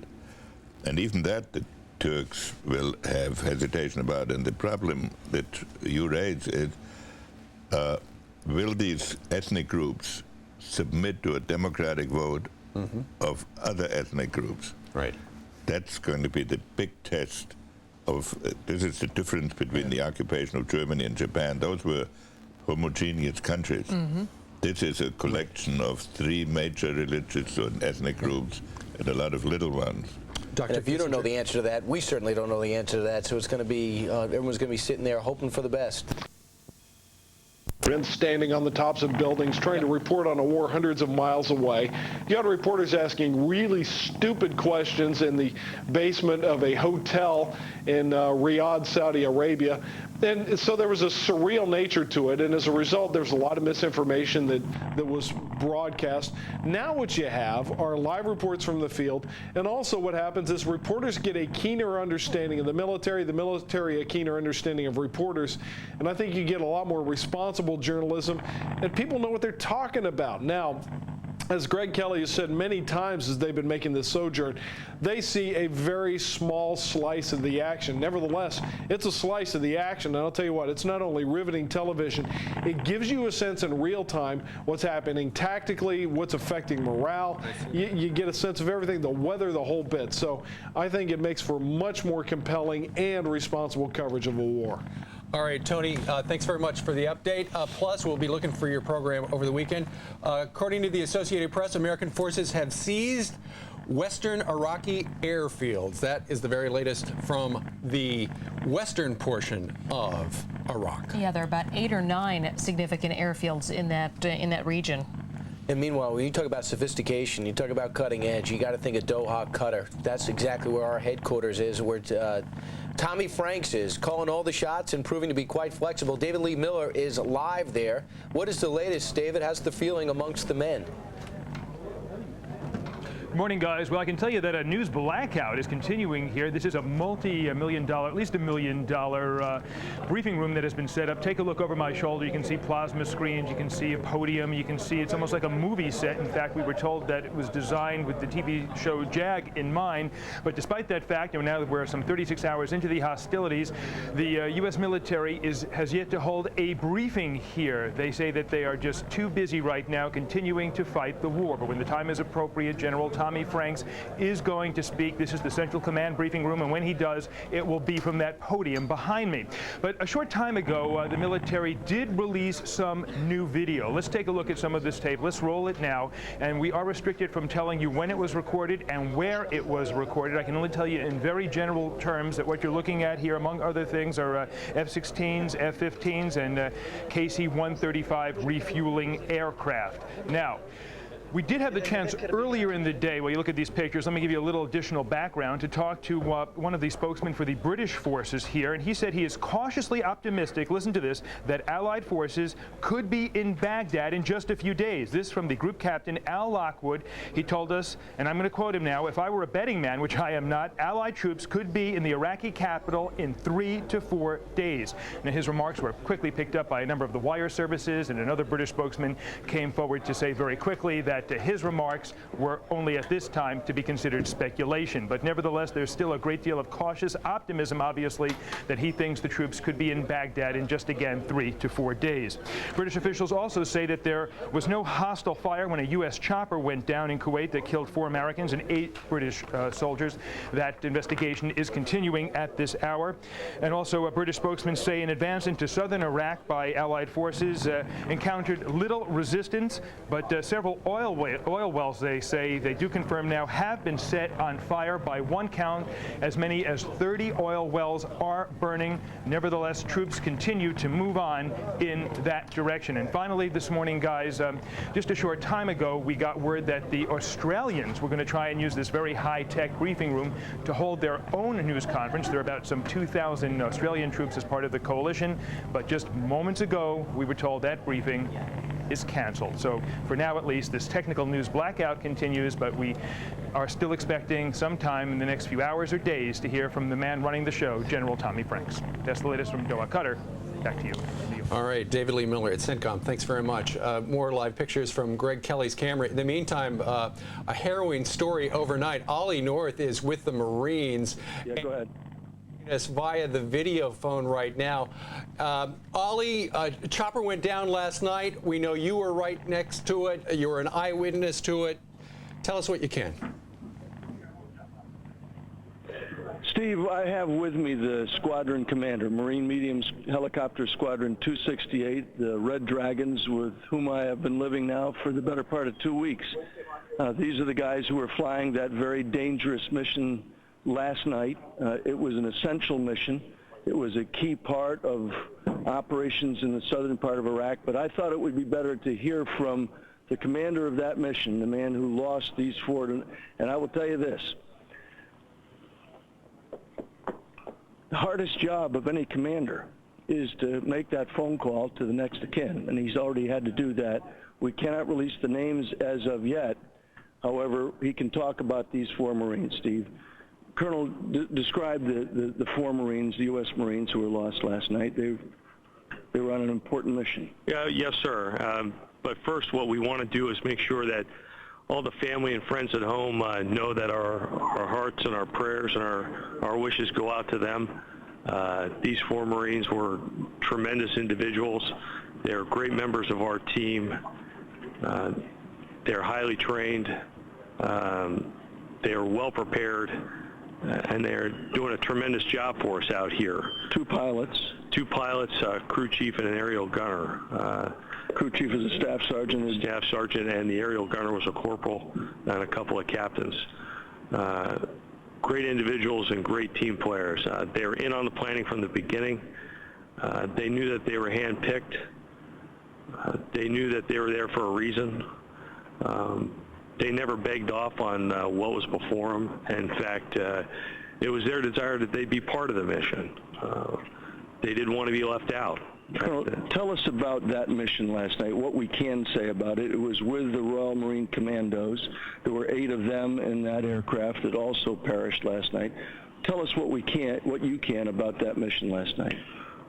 Well, that was also a tremendous loss for us, losing the 8 Royal Marines. We don't want to forget that either. We've been working with some of those Marines for about a month on this mission. And this mission itself had a role that was part of the bigger picture for the overall scheme of maneuver for the ground forces. It was a critical piece that, had it not been executed, it's quite possible that the success that's being enjoyed right now by the Marines would not have happened. The British were tasked with providing a key role in assaulting a portion of the Iraqi peninsula that needed to be done. Steve, that's the mission from last night, and Colonel Driscoll was the commander of the helicopters that were launched in that assault, and one of which we know now has gone down, the loss of 4 United States Marines and 8 Royal Marine Commandos, Steve. All right, Ollie North. And we should point out Ollie's camera was rolling at the time, and the video has now been turned over to the Pentagon. In the meantime, what are senators on the Hill saying about the war so far? Alabama Senator Richard Shelby joins us now from Washington. Good morning to you, Senator. Good morning. Tough day for our military as we make progress on Baghdad. It's tempered with the chopper going down, plus 1 Marine killed in action in Iraqi gunfight over a refinery. Well, we're going to have these tragedies. That's part of war. We all hate that. We hate to see accidents happen. We hate to see mechanical failures. We hate to see people killed in the fire, the enemy fire, or even perhaps sometime our own fire. But I believe overall the war is moving in the right direction. We're making tremendous progress, and yet we haven't unleashed our heavy weapons yet, our heavy divisions. We hope we won't have to, but we'll know in just probably a few days, maybe a few hours, is our strategy working, or we're going to have to go to the heavy stuff. Absolutely. Senator Shelby, we know that the airfields in the sections called H2 and H3 in far western Iraq have been taken over by the forces. That's important because it's believed that Saddam may have Scuds hidden there. Now that we've seen some of these weapons that he claimed all along not to have anymore, does this really make the naysayers in the Senate, the House, and of course over at the UN look a little foolish and naive? I hope so. I think they've looked foolish all along, but this is a confirmation of a lot of things that our intelligence people and the president on down have been saying about Saddam Hussein and his regime.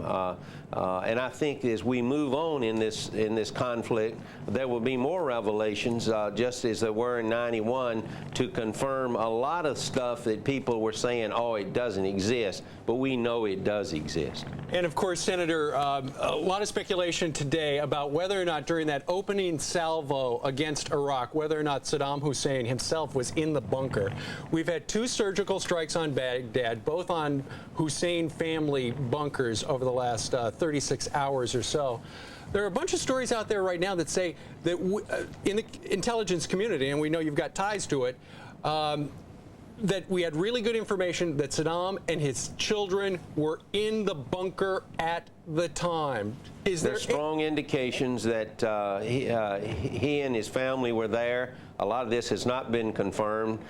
We also have reason to believe that the strikes were very successful. We will have to see what he does, and Saddam Hussein, in the next few hours, perhaps a few days, because if we have disrupted his command and control, we're moving along faster than we could dream. What do you make of that videotape that he released a couple hours after that attack, where he's wearing the reading glasses and he's reading off the big tablet? Some have suggested it could be a body double, or perhaps it was just a videotape prepared in advance. Well, our intelligence people tell us that they believe it was his voice. We don't know when the tape was actually made. He may have made 3 or 4 tapes ahead of time, or this may have been done contemporaneously, after the attack. The thing about him, he is so good at deceit and deception and denial, we have to just wait till he's confirmed. But I believe he has been stunned, if not disrupted, early on.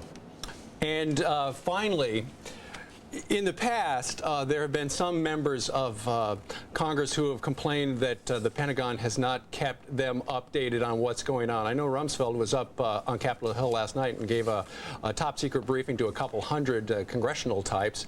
Do you feel that Congress is getting word from the Pentagon and the White House what's going on? Absolutely. As a matter of fact, I was at the briefing last night in the Senate side with Secretary Rumsfeld and General Myers. I don't know what else they could tell us that they're not telling us, except what the next move is, and we certainly don't need to know that. All right, Alabama Senator Richard Shelby, we thank you very much for joining us. Now joining us from the Naval War College, Professor Jeffrey Warrow. He's a defense analyst and anchor for Hardcover History and over on the History Channel. Jeff, does the campaign right now remind you of anything else in recent history? Well, it's certainly a blitzkrieg, and it's a rollover. It kind of reminds me of the collapse of the Soviet Army in... But tactical and surgical, too, right? Yeah, but it's like the collapse of the Soviet Army in 1941 when the Germans just rolled in. Then, of course, they got to Moscow and got thrown back. In this instance, and remember, Hitler said, when we kick the door in, the whole rotten structure is going to fall down. And I think this is what we're seeing here. The whole rotten structure is falling down, particularly if Saddam has actually been decapitated and taken out of the picture. Steve, you mentioned, by the way, that we might have got Saddam and his children. And we should say that these are not children in the conventional sense like yours or mine. Rather, these sons, Uday and Qusay, they are, cold-blooded killers. They're thieves. They've tortured women and children. They've held 2-year-old girls up and broken the bones in their feet in order to extort confessions from their parents.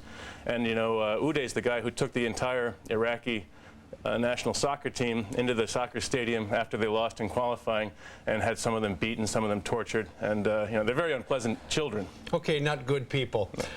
Jeffrey, as somebody who is a student of war history, these pictures live out of from the 500 or 600 journalists who are traveling with the military right now, what an amazing view the world is getting on what's going on. Some people would say, you've got to have a live camera in Baghdad to see what's going on. We've got a picture of Baghdad. Nothing's going on. This is where the action is, and how revolutionary is it that we've got real-time video? Yeah, we're seeing, you've got embedded journalists with, video telephones with the 7th Cavalry racing across the desert, and we're there. And it is revolutionary that we're following the war, moment by moment. There's not a lot of combat that we're watching. We're obviously just seeing units on the move. And then up in the north, we're seeing, the Iraqi front lines and this standoff with the Kurds. So yeah, I think that is revolutionary in that we are seeing every unit in action, and we're following it, minute by minute. You're a professor of strategic studies. It's been noted often that there has been very limited resistance so far to the U.S. and British troops going forward.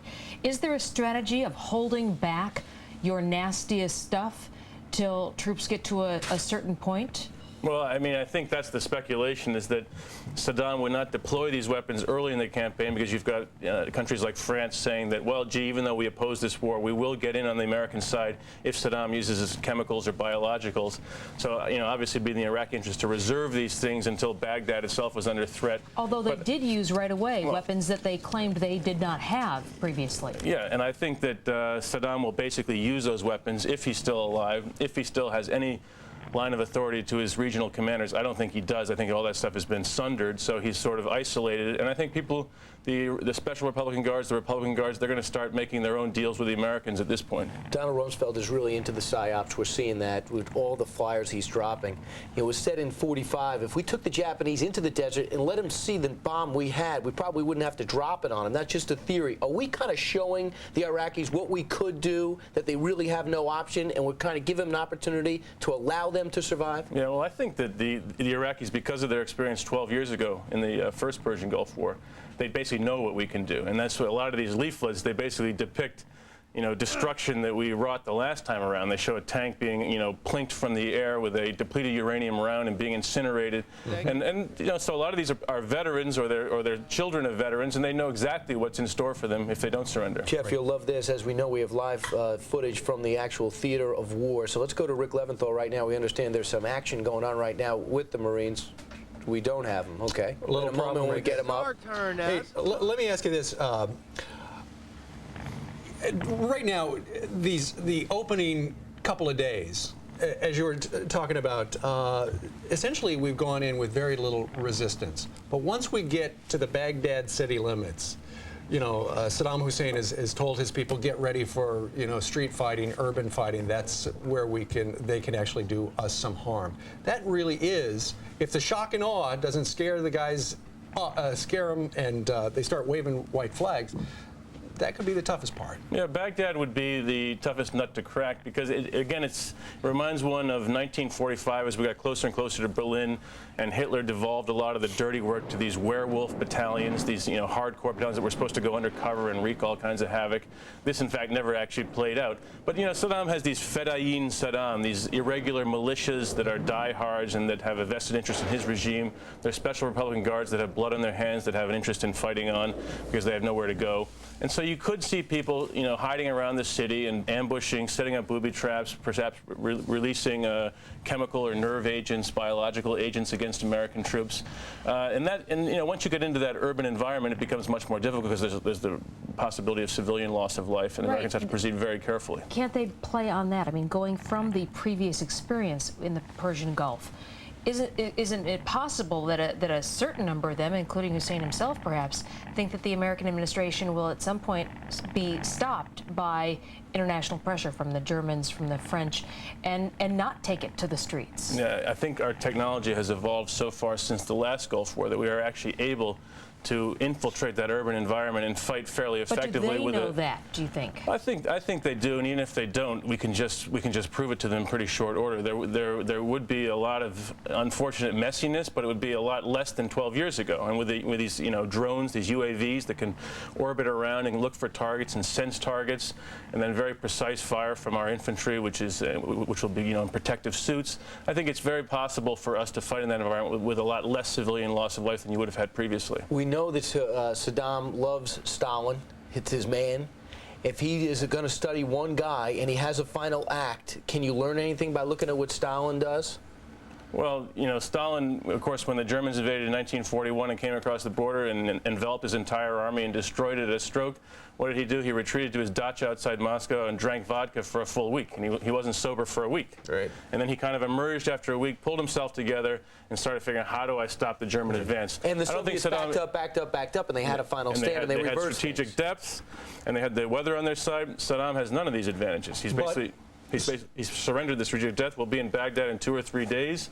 And what's left to him? I mean, his army is disintegrating. All right. Jeffrey Warrow, the professor of strategic studies at the U.S. Naval War College, also the senior defense analyst and the anchor of Hardcover History. Man, you've got a lot of things. No wonder you're so smart. Yeah, you resume channel. Well, I tell you what, you gotta stay with the channel all day and all night. We got 24/7 coverage, and we've got these exclusive pictures out of the middle of the desert. This is historic. historic. You don't want to switch away for just a minute because you might miss something. Well, as you can see, we're right there, right along with the troops as they move north toward Baghdad. We continue our coverage of the war on terror and Operation Iraqi Freedom. Stay tuned to Fox News Channel right now. John Scott and Bridget Quinn. Our tanks are rolling. Our troops are on the move. Here's the latest on Operation Iraqi Freedom. Allied forces are advancing through southern Iraq toward Baghdad. Pentagon sources say large sections of southern and western Iraq are now under coalition control. Some Iraqi soldiers are giving up. Others are putting up stiff resistance. A U.S. Marine is the first Allied combat casualty killed in the advance on an oil field. Earlier, 8 British and 4 American soldiers were killed in the crash of a U.S. Marine helicopter.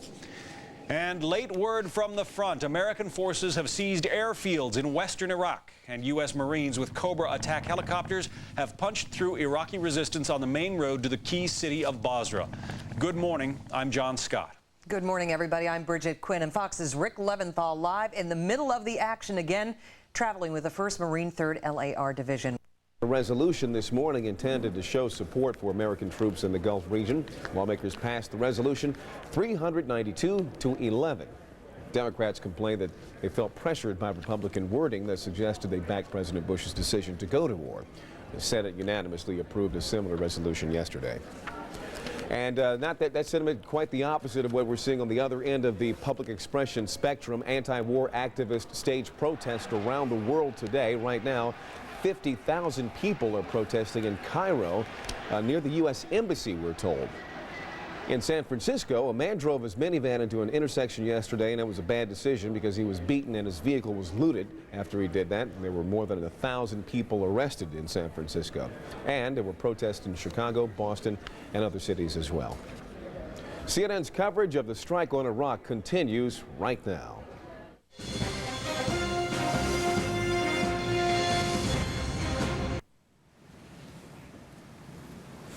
Good morning. What you're looking at is part of the reality of a war with Saddam Hussein. At least 30 oil fields on fire in southern Iraq, where there have been a number of battles in the last 24 hours. We'll bring you up to date on all that. Again, thanks for joining us. I'm Paula Zahn in New York. Bill? Paula, good morning again. I'm Bill Hemmer, live here in Kuwait City. There have been substantial developments throughout the day here. And throughout the next hour, we'll certainly try and get you up to date on all the information we have. It's changing by the moment, a developing story throughout the entire region here. You heard Leon mention a short time ago about the casualty, the first combat casualty, a U.S. Marine losing his life in southern Iraq. Let's get to Dr. Sanjay Gupta, who broke this story first several hours ago. Sanjay, hello again to you. Yeah, good afternoon, Bill. Yeah, about 3 hours ago is when we broke that story. No matter how you feel about this war, this is one of the grim realities. Casualties, injuries, deaths. A Marine, a 1st Expeditionary Force Marine, was actually killed in action. That happened, we reported that about 3 hours ago. It turns out it was probably in sporadic oil field fighting. It happened in southern Iraq. It happened sometime this morning. Those are the details that we have. Any other details would probably be inappropriate, Bill, at this point, but those are the details that we have at this point. One of the grim realities of wars. Bill, as you know, one of the reasons that I'm out here is to really talk about how casualties, how injuries, how these sort of things are handled. We're going to be doing that, hopefully not any more casualties, but we're going to be telling you more about that over the next couple of days. Bill?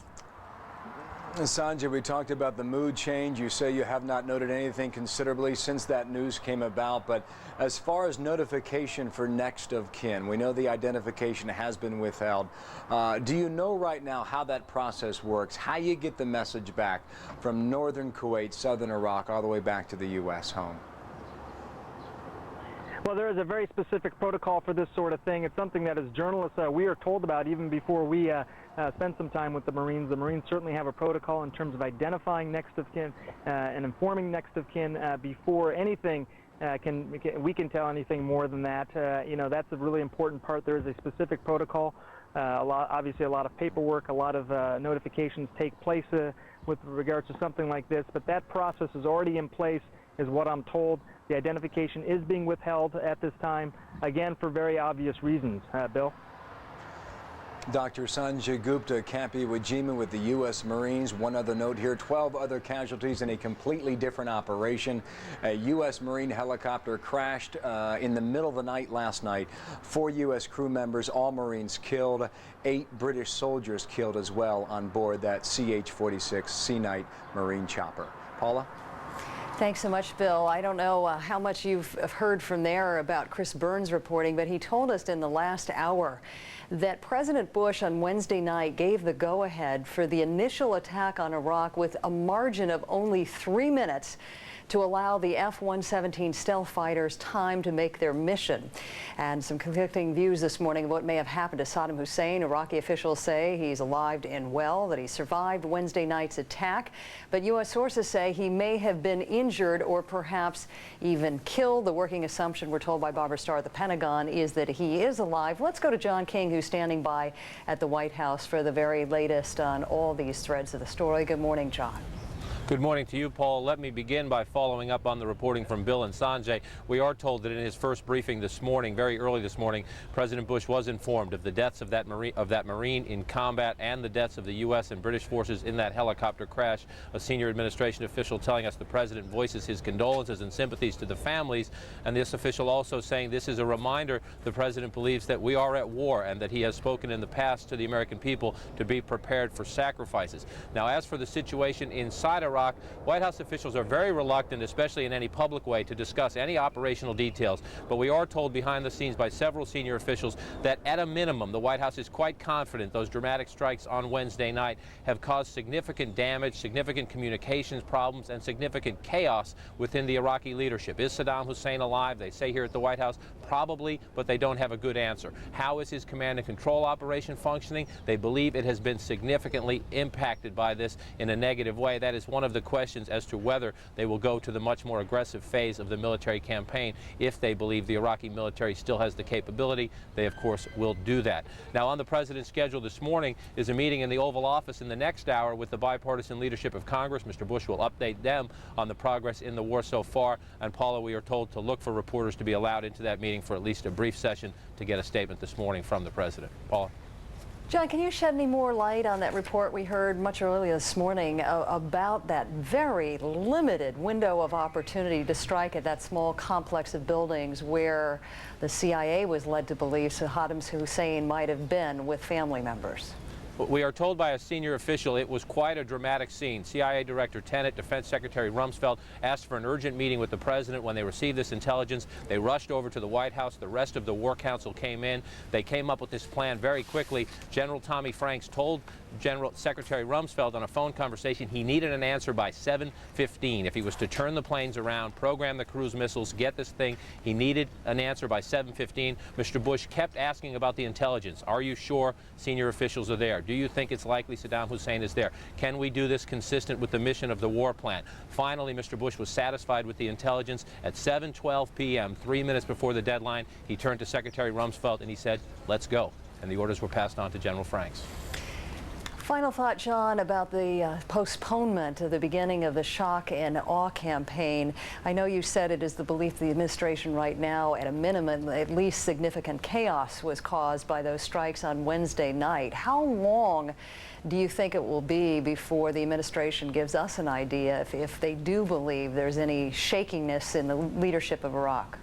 Well, you heard Secretary Rumsfeld yesterday essentially confirming that intelligence agents are emailing senior members of the Iraqi military, having cell phone conversations with senior members of the Iraqi military. They are trying to get a sense as to whether there is still a commitment in the Iraqi military to fight. They want to have a better assessment about that before they launch a massive bombing campaign, because if they can keep the destruction of Baghdad, the destruction of Iraq, civilian casualties that inevitably would result to a minimum, they believe, both from a military strategic standpoint and politically in the Arab world and around the world, they would be in a much better position. They're, of course, not going to put U.S. troops at risk. If they make the assessment the Iraqi military still has its core leadership intact, you will see a much more aggressive bombing campaign quite soon. Clearly, the Defense Department's not going to give us this war plan here, but do you see a scenario, John, where it could be many days if this campaign does end up starting, that it might be postponed till?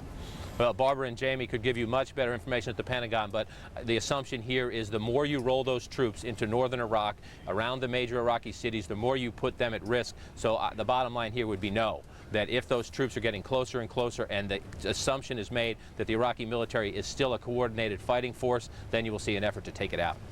Thanks so much, John King, reporting from the White House. I'd love to get back to you in the next half hour. Back to Bill now in the meantime. Bill? Paula, thank you. There's been significant movement around the entire country of Iraq, but specifically in the southern part of the country, southeastern edge. We know of firefights that have broken out in the towns of Qasr, that's the port city. Further north, about 40 miles inland, the southeastern town of Basra.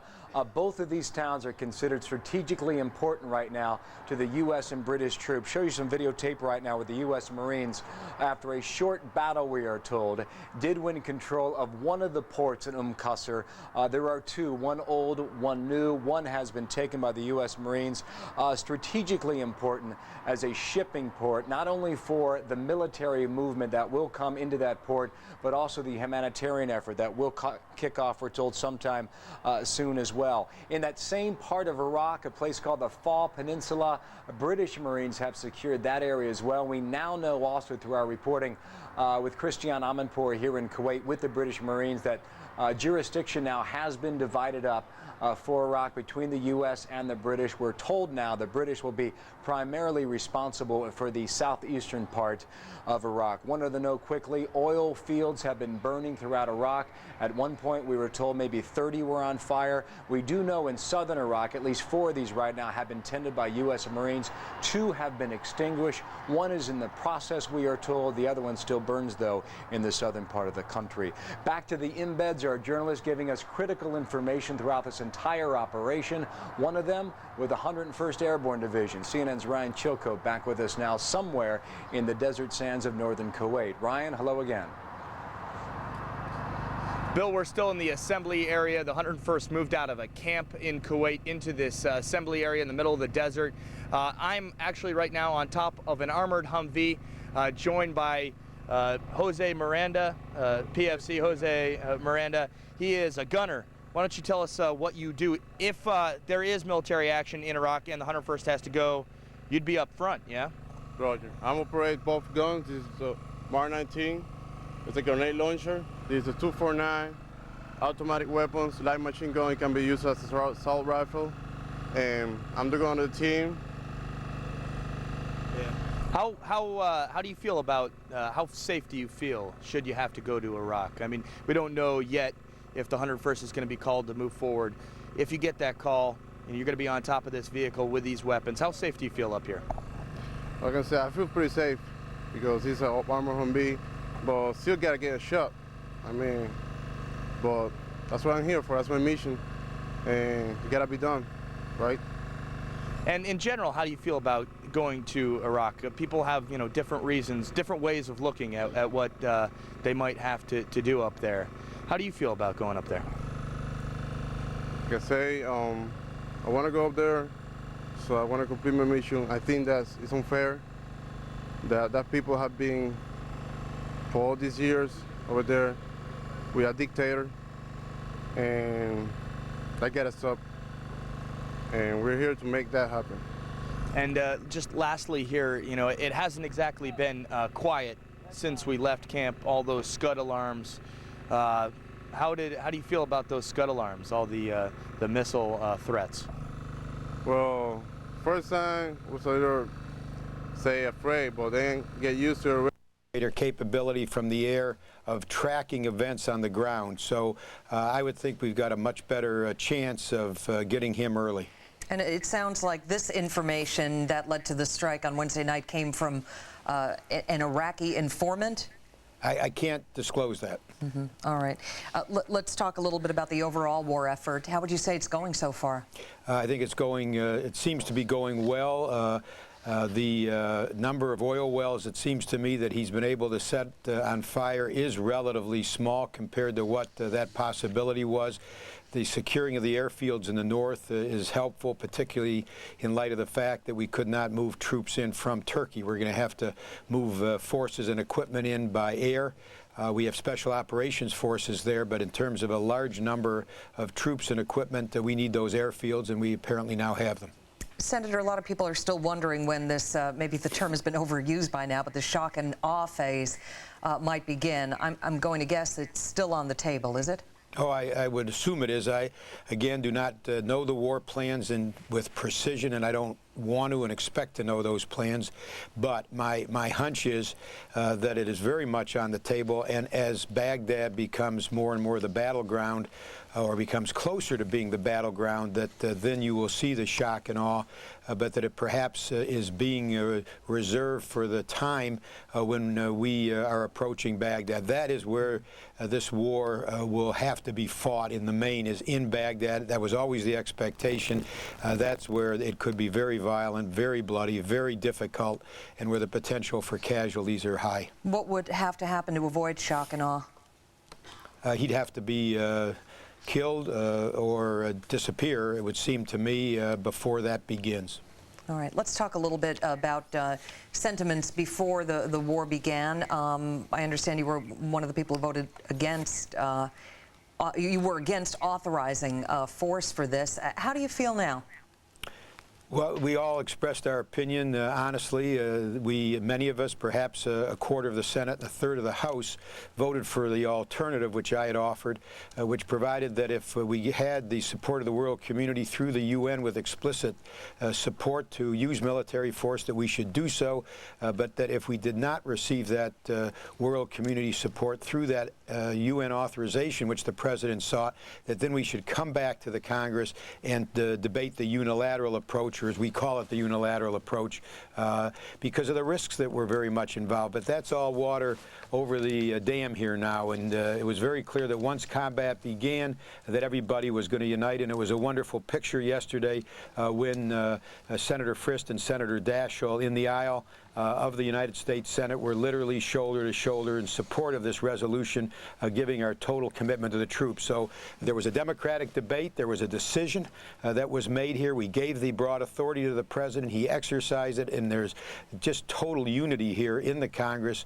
behind our troops, giving them everything they need, all of the resources and moral support that we possibly can. Senator, just to pick up on, you use the word unilateral. Would you still call it that? I mean, we've been hearing from the President and the Secretary of State that we have at least, if not many more than 40 nations behind this effort. It was shorthand for being without the world community support through the UN authority, which the President clearly sought, could not get the 9 votes that he needed in the Security Council, but that is just a shorthand for meaning going without that kind of UN world community explicit authority. Obviously, there are a number of other countries that are with us, but this will be portrayed in much of the world, I'm afraid, and this was one of the risks of going without that explicit UN support. This will be portrayed, and already has in the streets of a number of countries, as being a number of Western nations going after a Muslim nation. It is not that, but that is the way it will be portrayed because it did not get that world community support as reflected in a UN vote. But what if there's a quick success and that many Arab nations breathe a sigh of relief that Saddam is gone? I think that will reduce the risk of that kind of a violent response, but it is still greater because we did not have that authority that was expressed through the UN. But you know, that is now not the subject of debate here. Now our focus is totally on supporting the troops, getting that quick victory, which we all pray for, the lowest possible number of casualties, which we all are hoping for, and then working on the reconstruction stage, which will be extremely difficult. The potential for civil war inside Iraq is great. The potential for war between the Kurds and the Turks is still there, given the Kurdish desire for an independent state. So there's a lot of difficult times ahead, made somewhat more difficult by the fact that that vote of the UN did not take place and was not supportive. But nonetheless, it is honest. We're determined to meet it and address it in a united fashion. Senator, last quick question before. Country right now, North. I sure can, and I am still in Kuwait. The 101st Airborne Division, as you know, was probably one of the last ones to arrive into theater, and as a result, they'll be one of the slowest moving across the border to get into Iraq. But once they move, Mark, as you know, they are airborne. They get in those big Black Hawk attack helicopters, and they are able to move forward and go to areas of trouble. The battle plan is very fluid at this moment.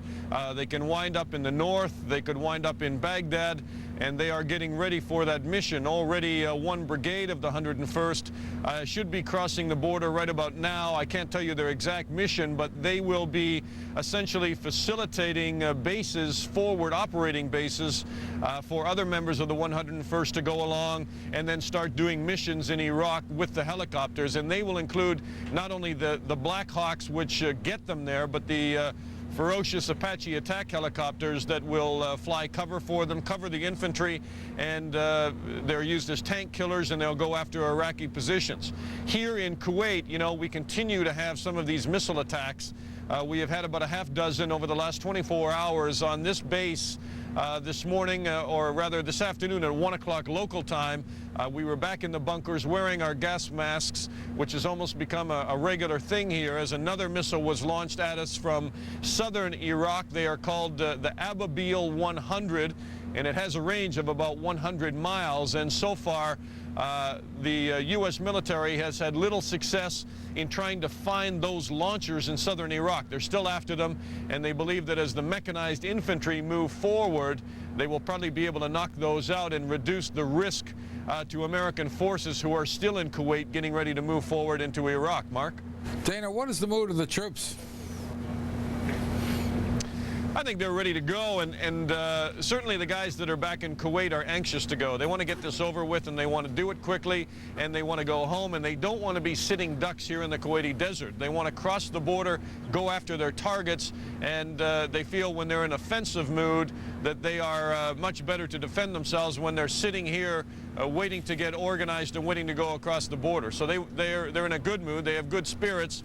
I think their nerves are a little frayed about having these missiles come in and so many of these alarms go off and having to go and sit in the bunkers. That's no fun. Yeah, all right. Thank you very much. NBC's Dana Lewis in the Kuwaiti desert with 101st Airborne. Bob Hormats, I want to take a moment and talk about the post-war world, because earlier this week there was an interesting piece in the Wall Street Journal on the front page about how some in the administration now see a post-war world where the old alliances no longer apply, and where there are shifting alliances depending on the goals of the short term. And they've certainly cobbled a shifting alliance together this time. That does not sound like as stable and certain a world as we are used to. Well, I think that's correct. The bulwark of American and global security over the last 50 years has been a strong alliance, particularly with our NATO allies and with Japan and a few other countries. It seems to me that that really needs to be, in the future, the primary building block of any kind of security worldwide down the road. Then it has to worry you, because the administration doesn't seem that intent on it. I know, and that does trouble me, because one of the things that's particularly troublesome now is that we've let this little country, Iraq, cause big divisions in NATO and within the European Union. And it does seem to me one of the key goals in the post-war era is to pull that back together, but also to build on it, and that is to have closer economic and political and security ties with Russia, with China, with India, to bring in some of these emerging countries that are important to global economic and political and military stability, but doing that at the expense of NATO. Even though NATO's role is different because there's no Soviet Union anymore, NATO can still be a very important political unit, and I would hate to see it be divided as a result of this war or the aftermath of the war. And on another point, because we were talking about this earlier, and there's an article on page A3 of the Journal today where some, was it the New York Fed? Yes. Yeah, head of the New York Fed kind of saying the same thing you were saying earlier this morning, that you know, there's a lot going on in this economy, and if you take the war out, there's still things to worry about. That's right. I think that's a sober note in this environment. We should feel very good about the war, and the war will give the economy a boost, give consumers a boost, certainly keep oil prices down. But we have a lot of these legacy issues of the 1990s, a lot of excess capacity, a lot of debt on the books of corporations. The average household does not save very much, has to rebuild its savings. State and local governments are in deep trouble, and it's getting worse for them. And we have a big and growing balance of trade deficit, plus the budget deficit. We've got to deal with a whole lot of issues We can do it, and the war will help us, but it's not a panacea. It doesn't resolve all these things. Right, well, again, looking at the post-war world, one's assuming there are no major disruptions from the war. There are all these factors that you mentioned, and interest rates already at record lows, 40-year lows. I mean, how far can the Fed funds rate go at 1.25%? The government is in as stimulative a posture as it can possibly get, it would seem, with the size of the deficits. So I'm putting everything together that you were saying, and I'm getting the impression that this could be a long, drawn-out process stretching well beyond this year. I think it could be, and I think the deficit issue is particularly interesting. I don't mind big deficits this year because we've got to pay for a war, and we need the fiscal stimulus. My concern is that we've got built into the budget process and built into the baseline very large deficits in coming years when we probably won't need the stimulus, and then the private sector will be back in the market borrowing to build up capacity and as we grow, and the government will be in there competing with it for capital. That seems to me where you get the prospect of higher interest rates. So I would not mind more fiscal stimulus now, but more fiscal restraint in the out years. But the problem is we don't really have a prioritization process, and we're spending on domestic things, we're spending on more military, we're going to have to spend on a very expensive occupation and peacekeeping in Iraq, and we're trying to cut taxes all at the same time. Somewhere down the line we have to set some priorities, and we have not quite gotten to that point yet. All right, all right. You're an optimist if you think we'll ever get to that point. I'm hoping. Thank you, Bob. Let's get to, we're about to ring the opening bell, about 4 minutes, so let's find out from Leslie LaRoche how things look where she sits. Leslie? Things are looking pretty good if you're along this market. Mark, we have the pre-market indicators suggesting a higher climb at the open. I already have Microsoft up 1.5%, although there is no standard sense of where this market is going. Very strong bull cases and bear cases out there. We'll talk about those in a moment. Intuit warning, Intuit down 20% right now, lowering their second half growth outlook, with disappointed to see the sluggish economy worsening in the past few weeks. There you see Microsoft, I mentioned, up 31 cents. Adobe has been downgraded, and Tune is up by 50%. They have been victorious in their patent infringement case against Broadcom. Those are some of the things we will look at in just a couple of minutes after these messages. At tax time, log on to CNBC.com on MSN. Prepare and file your return online, plus tips to help reduce your tax bill. CNBC.com on MSN. Do you need to learn how to operate a computer? Hi, I'm John Scherer, CEO and founder of Video Professor. You know, our product is quick and it's easy to learn with, and you can try it for free. You know, over the years, millions of people have learned how to operate their computer using our product. We get happy letters every day from people thanking us. But the most rewarding thing for me is having people stop me on the street and telling me how easy it was to learn with our product. If you just want to learn how to run a computer once and for all, save yourself a lot of time and energy, try our product. Let me show you how simple this is. You put this CD in your CD tray, the lesson plays right on your computer. It works just like a VCR. Just follow the step-by-step instruction. I'm so confident this product will work for you, I'm going to send it to you free. The reason I'm going to do this is because I know once you try our product, you'll come back to us for all your computer learning needs. To get your free computer learning CD, you must call now. You stay away from it. I've been watching it, and I've been videotaping it, so Clay will see it when he gets home. And it actually is a great comfort to me to be able to see what they're doing and to know that they're okay. Well, you're very nice to spend a part of your morning with us. I know you have a lot going on at home. Stephanie Lyle, again, good of you to join us, and best of luck to you and your family. Thank you very much. Thank you very much. Back to Leon now at CNN Center. Leon?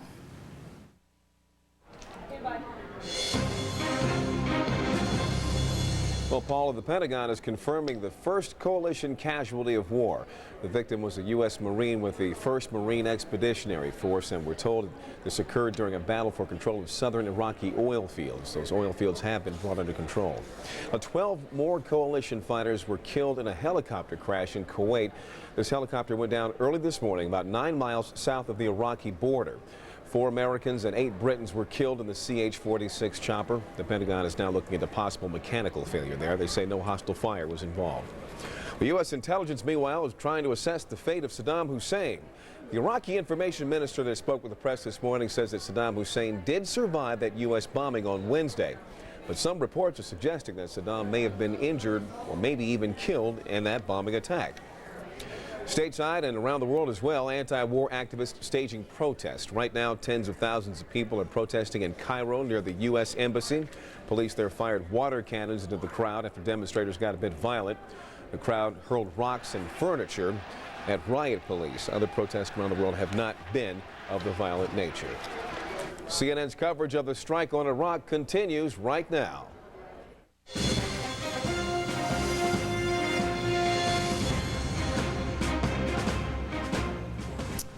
Good morning. Welcome. Thanks so much for joining us. The big story this morning, the Iraqi oil fire strategy in play, something that the U.S. military was expecting.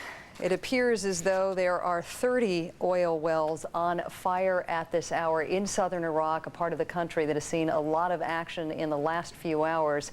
We're going to talk about this key port city of Qasr, which basically is the only little piece of access Iraq has to the Persian Gulf. And there was a coalition victory this morning. British Marines followed by American Marines taking over that port city. An American flag now flying over it is also very important because that is the gateway to these very important southern Iraqi oil fields. Again, thanks for joining us. I'm Paula Zahn in New York. Bill? I'm Bill Hemmer, live in Kuwait City. Paula, it's been quiet here in terms of air raid sirens. Have not heard anything for about 4.5 hours running. That's always good news for our colleagues here working in Kuwait City. And we push on right now, about 5:30 local time here in the afternoon. Good morning again to you, by the way, Paula. Thanks, Bill. Yeah, we haven't had time to greet each other this morning because we've both been so busy.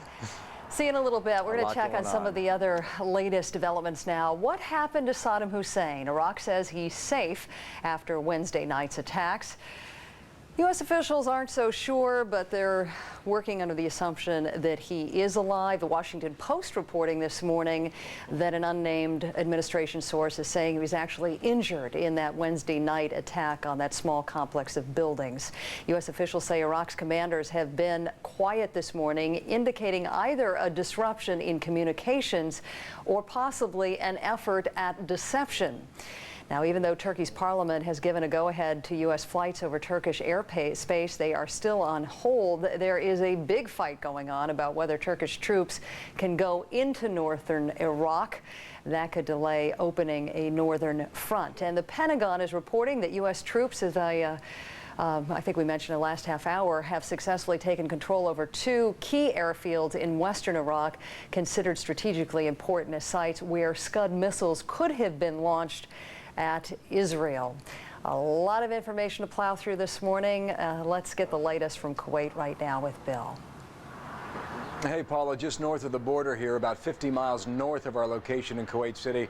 That's where you're going to find most of the ground action so far over the past 24 hours. We've reported on it quite a bit, but in the southeastern portion of Iraq, the town of Qasr, 2 ports there, one old, one new. We're told the new port apparently has been taken by coalition troops, by the U.S. and by the British, but the old port, we're told, still in the hands of Iraqis. These 2 ports separated by about a mile. We do have reporters near the scene there, embedded with the U.S. Marines, and as soon as we get more information on both of these locations, certainly you'll hear it first.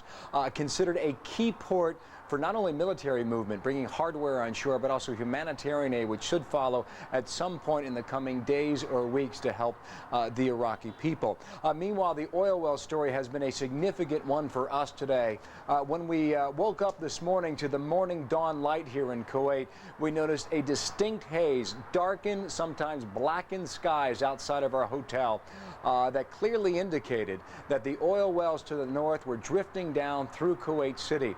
At one point, the Kuwaiti government told us that 30 different oil wells were burning in southern Iraq. Cannot verify that firsthand, but what we can tell you is that at least 4 of these oil wells have been taken care of by the U.S. Marines, extinguished. And that effort, probably in large part, Paula, based on the wind shift and the effort to extinguish them, has helped make our skies and our sights here in Kuwait City a bit clearer at this point. Paula? Thanks so much, Bill. We just have some fresh pictures in from Al Jazeera TV of some of those protests we've been talking about today that are now underway in Cairo.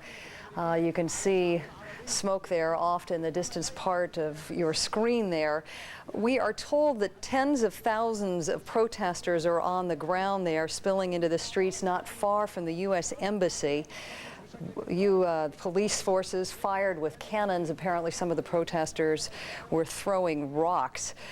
Some worshipers were heard chanting anti-American slogans. They were those that were accused of hurling rocks and bits of furniture at riot police from the roofs of a medieval mosque.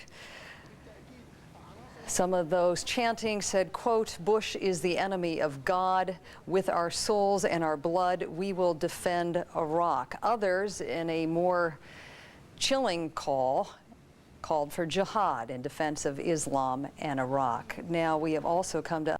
I can take a still of Gelman like this, and it's a really... Wow. And joining us now from Washington is Dr. David Franz, former head of the Army's Biological Weapons Defense Lab. Dr. Franz, good to talk to you again. Thanks for being with us. Morning, Diane. Nice to see you. Let me start with liquid ricin. Liquid ricin. How dangerous is that, and how hard to convert into dry? I think, Diane, anything liquid, if it's biological, not chemical, if it's biological, I'm more comfortable with than dry. It's fairly easy to produce a liquid agent, more difficult to dry. In the case of ricin, it's a little different probably than drying anthrax or smallpox. I would think it might take a pharmaceutical type capability to dry ricin. It's not something you're going to do in your basement or your kitchen and do it effectively. I'm going to come back to that in a moment, but we've just put up a graphic showing people some of the symptoms of it. Run through, if you will, what ricin does to the human body and how much it takes to do it. Well, it all depends on how it enters the human body. The worst way to enter is through the airways, and that's why we worry about inhalation. And it's a very small quantity. We believe the inhalation lethal dose is about 5 micrograms per kilo. That's a small amount. If it's taken in orally, it requires from 1 to 10,000 times more. Wherever it goes, it attacks the first cells it sees. If it goes to the lungs, it attacks the airways and the epithelium and the blood vessels and causes leakage, and you essentially drown or bleed to death in your lungs. If you take it orally, it causes the same kind of effect in the gut, but a little bloody diarrhea isn't nearly as bad as edema in the lungs. And it can kill you in about 3 days, I'm told, if you've inhaled it? That's probably about right. It's typically dose dependent. A high dose might kill you a little sooner, a low dose might take a little longer. The case of Georgy Markov, when it was injected, still another route, killed him in between 2 and 3 days. Bottom line then, how sophisticated was the group dealing with this from what you've heard about what they found? Well, ricin is one of the most popular crime biological weapons, weapons to use in biocrimes. It's not nearly as effective as anthrax or smallpox, for example. Takes much more, and I would think that I'd be much less worried about a group that is dealing with ricin than one that's dealing with anthrax or smallpox. Could be a very unsophisticated group, or could be a moderately sophisticated group. And again, our thanks to Colonel David Franz. Well, we're going to show you a scene now and show you some people out in that street. They are vying for the accolade of being the most patriotic town in America. Are they right? We'll introduce you to them coming up.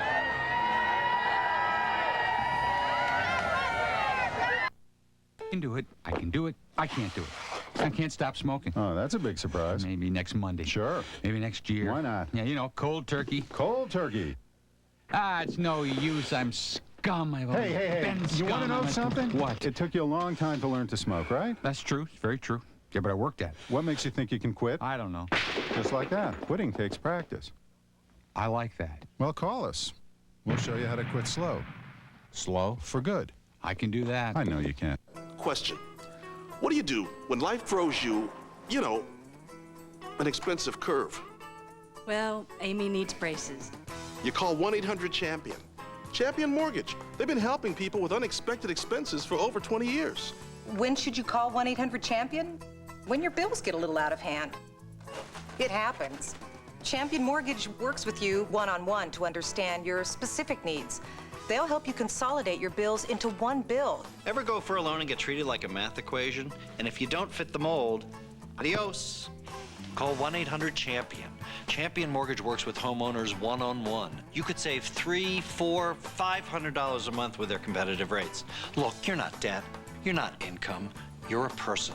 For a no-obligation, free consultation, call 1-800-CHAMPION, extension 8400 today and see just how competitive our rates are. Or log on to championmortgage.com. Champion says yes. Boat Trip is laugh-out-loud funny.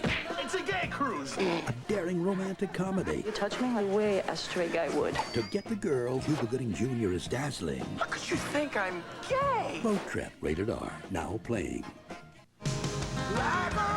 The powerful new Silverado, the truck from Chevy. You're watching ABC 7, New York. We're not good together anymore. Could you risk everything to take a chance on a new life? Everything changed for me the minute I met you. And a new love? You don't know what you're doing. It's what I feel. An unexpected love. Premieres at 9 tonight, only on Lifetime. In the first 10 minutes, this guy will say something to shock you. When they asked me back in January if I would host the Oscars, the first thought was, would there be enough time for my facelift to heal? Steve Martin hosts the Oscars live, ABC Sunday, 8:30, 7:30 Central, 5:30 Pacific. Monday, 2 lawyers, 2 serial killers. I would like to be friends. We're not friends. It will all lead He will kill again. to the murder of one woman. The most shocking practice of the season. Where is she? An all-new episode, Monday night, 8 Central on ABC. So how many American communities can say that 1 out of every 25 residents is serving in the war in Iraq? Well, we know of one. Live Oak, Florida. And ABC's Jeffrey Kaufman is joining us from there this morning. Jeffrey? Good morning, Charlie. You know, you want to get a sense of how small-town America is feeling this morning. Take a look behind me. We didn't set this up.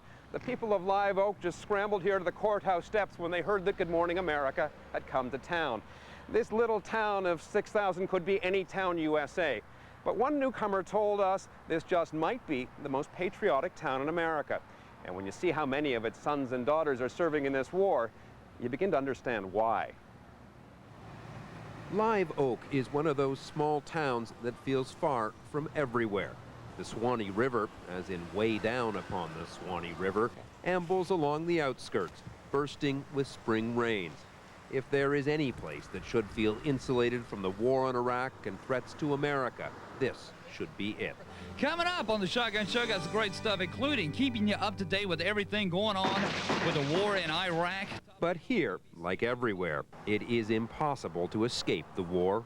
It's a lot more sophisticated now than when I was in the service and serving in the... Well, that was the Civil War. The boys of the Dixie Grill Coffee Club have been meeting every morning for 40 years. They are the first, but not the last, to tell you this is a town of American patriots. But this town isn't just watching the war, it is living it. I've got a 22 over property dispute. 911 dispatcher Denny Tompkins has a sister and brother-in-law in the Army. And they're somewhere in the Middle East. Jess Jeffrey's brother is a sergeant. He's with 703rd Maintenance Battalion in Kuwait.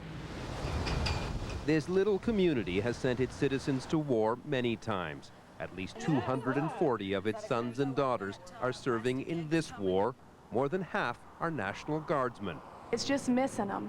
It's just that part of missing them. I didn't realize that it would be this difficult.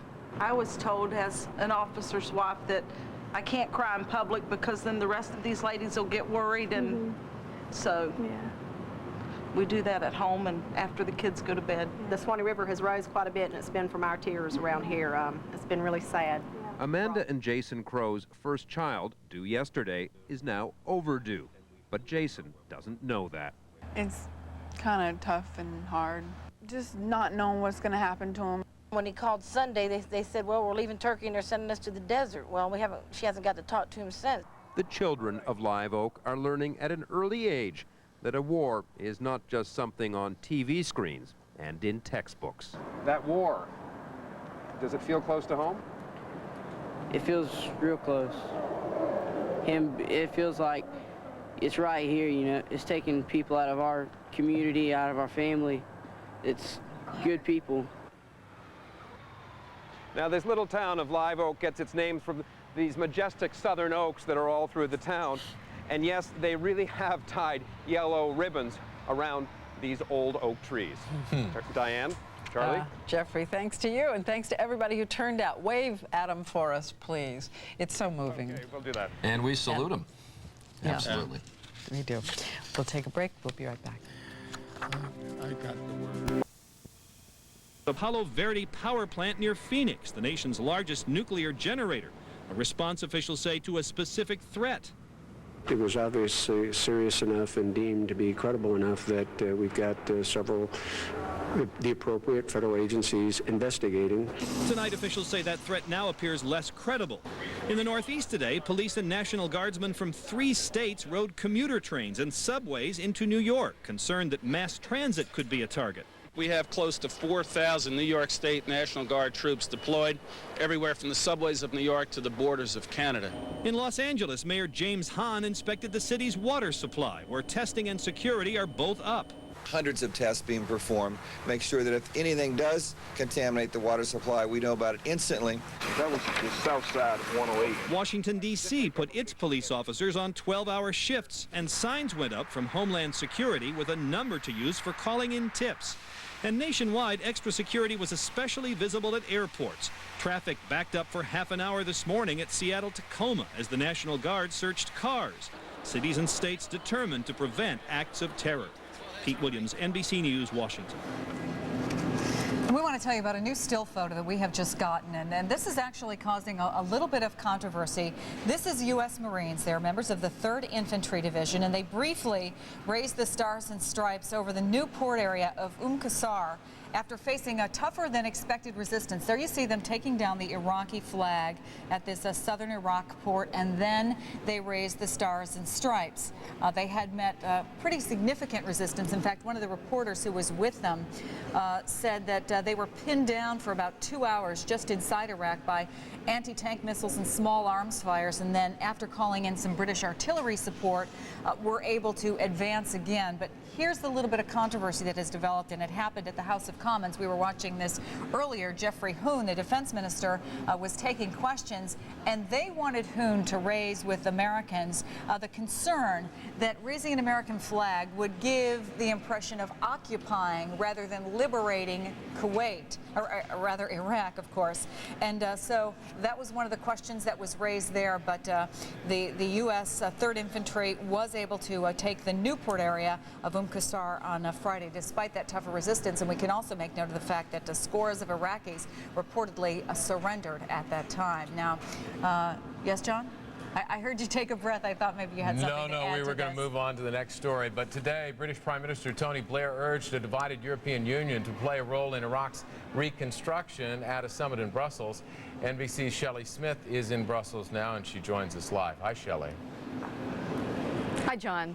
Well, this is the final day of the European Union's summit, and there were no family photos taken today, no warm embraces. The EU remains deeply divided over the war with Iraq. The atmosphere was described as frosty between Britain and France.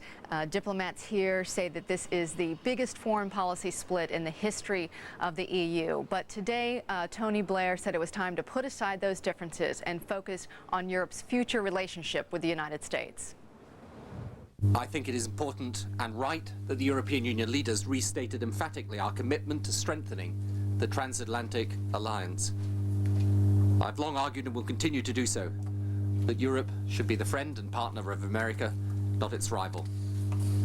It's an article of faith for me, for I believe that if Europe and America stand together, work together, we can help deliver and maintain the order and stability. Now, the European leaders have agreed in theory to contribute to the reconstruction of Iraq, but they haven't agreed on a dollar amount. There are still some here who argue that since America started the war, then it should be up to America to find the solution. And so various packages have been offered, but they haven't said how much they're actually going to give. There's also a feeling of sadness here today. 8 British soldiers died yesterday when a transport helicopter crashed. We're told that French President Jacques Chirac did send a personal note to Tony Blair offering his sympathies. In fact, when he was when Tony Blair was questioned about this division between France and Britain, he offered that story as proof that the two leaders are trying to get beyond their differences, beyond this divide over Iraq, and move on to the future. John? All right, NBC's Shelley Smith reporting from Brussels. Shelley, thank you very much. Now over to Chris. Thanks very much. Obviously, one of those concerns is the humanitarian issue that will come out of this war, and the immediate one, which is refugees. We now turn to the Jordanian-Iraqi border, where NBC's Jim Maceda is now just inside Iraq. Hello, well, I'm coming to you from no man's land between Jordan and Iraq. This is the edge of Jordan here, and about 900 or 1,000 yards beyond me is the beginning of the western part, the western desert of Iraq. Those buildings over there contain, among other things, a military intelligence command and control center, the tower, the major tower of which was hit 2 nights ago in that first barrage. So proof that there is military activity in this part of Iraq, the so-called Western Front. Today it is quiet. We have seen no activity or heard any kind of military ordnance, any explosions. We've seen no choppers overhead or airplanes here, but we have noticed that the border has remained open. There was some rumors over the past 24 hours that that border was closed either by Iraq or by Jordan or by both countries. However, the Jordanians wanted to bring us here. This is a first, by the way, to broadcast so close to no man's land or inside no man's land.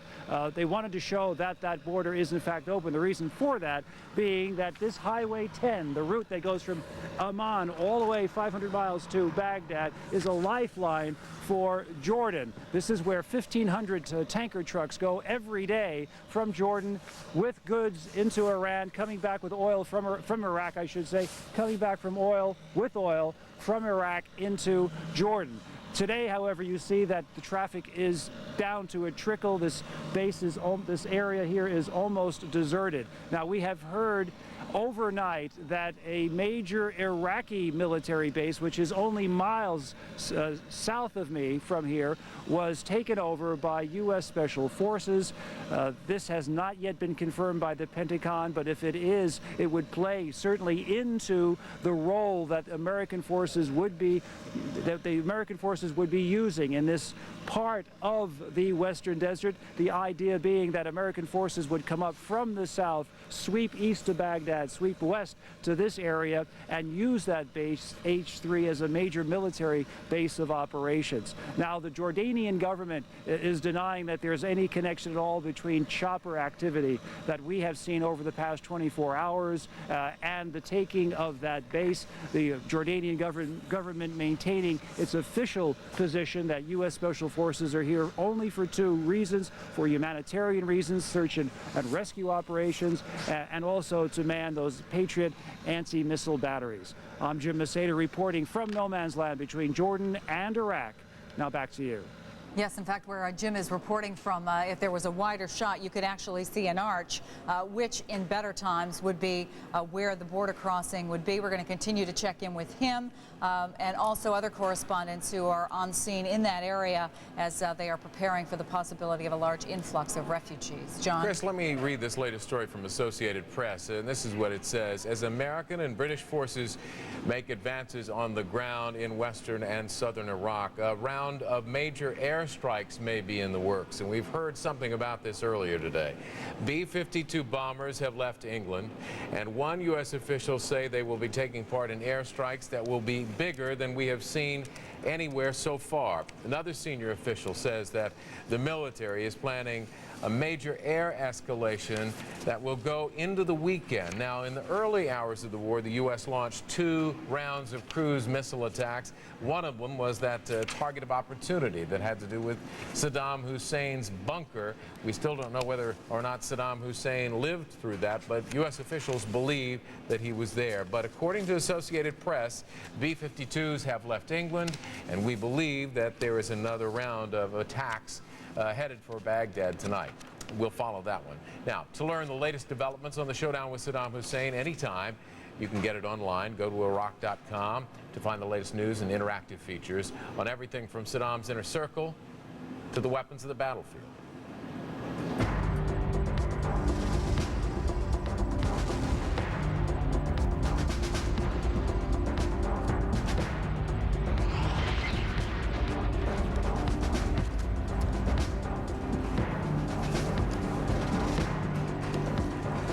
Back, everyone. Is Saddam alive or dead? Well, that's the big question today as U.S. and allied troops venture further into Iraq. Good morning, everyone. I'm John Siegenthaler. Good morning. I'm Chris Jansing. And if we're on the air, you can bet we're there. We are covering this story with Peter Arnett, who is in Baghdad, Kelly O'Donnell at CENTCOM headquarters, David Bloom, who is moving in the Iraqi desert, and Jim Maseda just inside Iraq near the Iranian border. Now, before we get to all of that, let's get you caught up on some of the headlines at the top of the hour.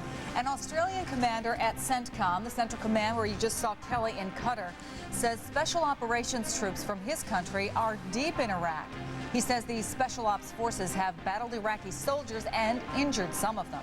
He says Australian medics are treating the Iraqi soldiers. Senior officials tell MSNBC that shipments of humanitarian aid are waiting to be brought to the city of Qasr.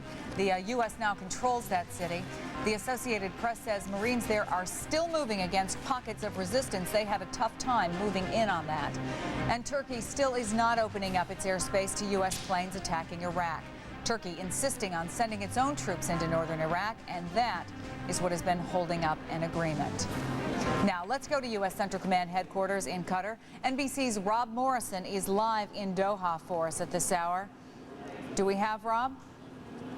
There he is. Hi, Rob. Hi, how are you? What is the latest coming out of CENTCOM? Anything new on the possibility of briefings? Well, actually, I'll talk about the briefings in just a second. The short answer on that is no, Chris, but I'll tell you more about that in a moment. But I just was handed a message here that General Franks released to his troops last night. It was just put in my hand, so please allow me to just read it here. Forgive me for reading. But in part, it's rather a long message, but in part it says, "You have my highest personal confidence and the confidence of your commander-in-chief. You are now in harm's way. Our task will not be easy, but we are fighting for a just cause, and the outcome is not in doubt. I am proud of you, all that you have done, and all that you will achieve in the days ahead. We will all do our duty. May God bless each of you, this coalition, and the United States of America." That's just a piece of this release that General Franks sent out to his troops last night. Now, you were asking about the briefings here, and there really is no word on when the first briefing will be held. Earlier today, there was some confusion. First, the British officials said they were going to brief. Then the Aussie officials said they were going to brief. Then nobody said they were going to brief. And that's where we stand right now. An Australian journalist who spoke to a senior Australian official in a separate Australian briefing told us that the Aussies are sensitive to military protocol. They had thought to get on the stage first and brief the media, but now they're saying that they're sensitive to military protocol and they don't want to get up before they should. The United States is saying and has said all along that anyone is free to brief whenever they choose to, but so far no briefing has been set. Now also, according to that Australian journalist who was speaking to the senior Australian commander, he was telling us that the Australian Special Operations are now deep inside Iraq. They have engaged Iraqi targets causing injuries, and also that Aussie medics right now are treating some injured Iraqis on the ground. Also coming out of CENTCOM today, CENTCOM officials telling us that the Patriot missile batteries that are out there in the desert are now 4 for 4 in shooting down Iraqi missiles. It's not clear if the Al-Samud or Scud missiles are in question here, but the Patriots were told 4 for 4 in shooting down the Iraqi missiles, and a Patriot Task Force commander saying that he has high confidence in the Patriots' capabilities. The way a Patriot works is there is a radar system that could detect any incoming. That sends a message to the launching system, and then the launching system will launch those Patriot missiles in defense of any incoming Al-Samud or Scud missiles or whatever ballistic missile may be incoming. The U.S. commander also saying that there is overlap out there in Iraq, meaning that some of the Patriot missiles, the U.S. Patriot missile batteries, are overlapping with Kuwaiti Patriot missile batteries, and he says that overlap is a good thing. And finally, something that you had talked about, Chris, the humanitarian aid that is waiting to go into that port village of Qasa in the south.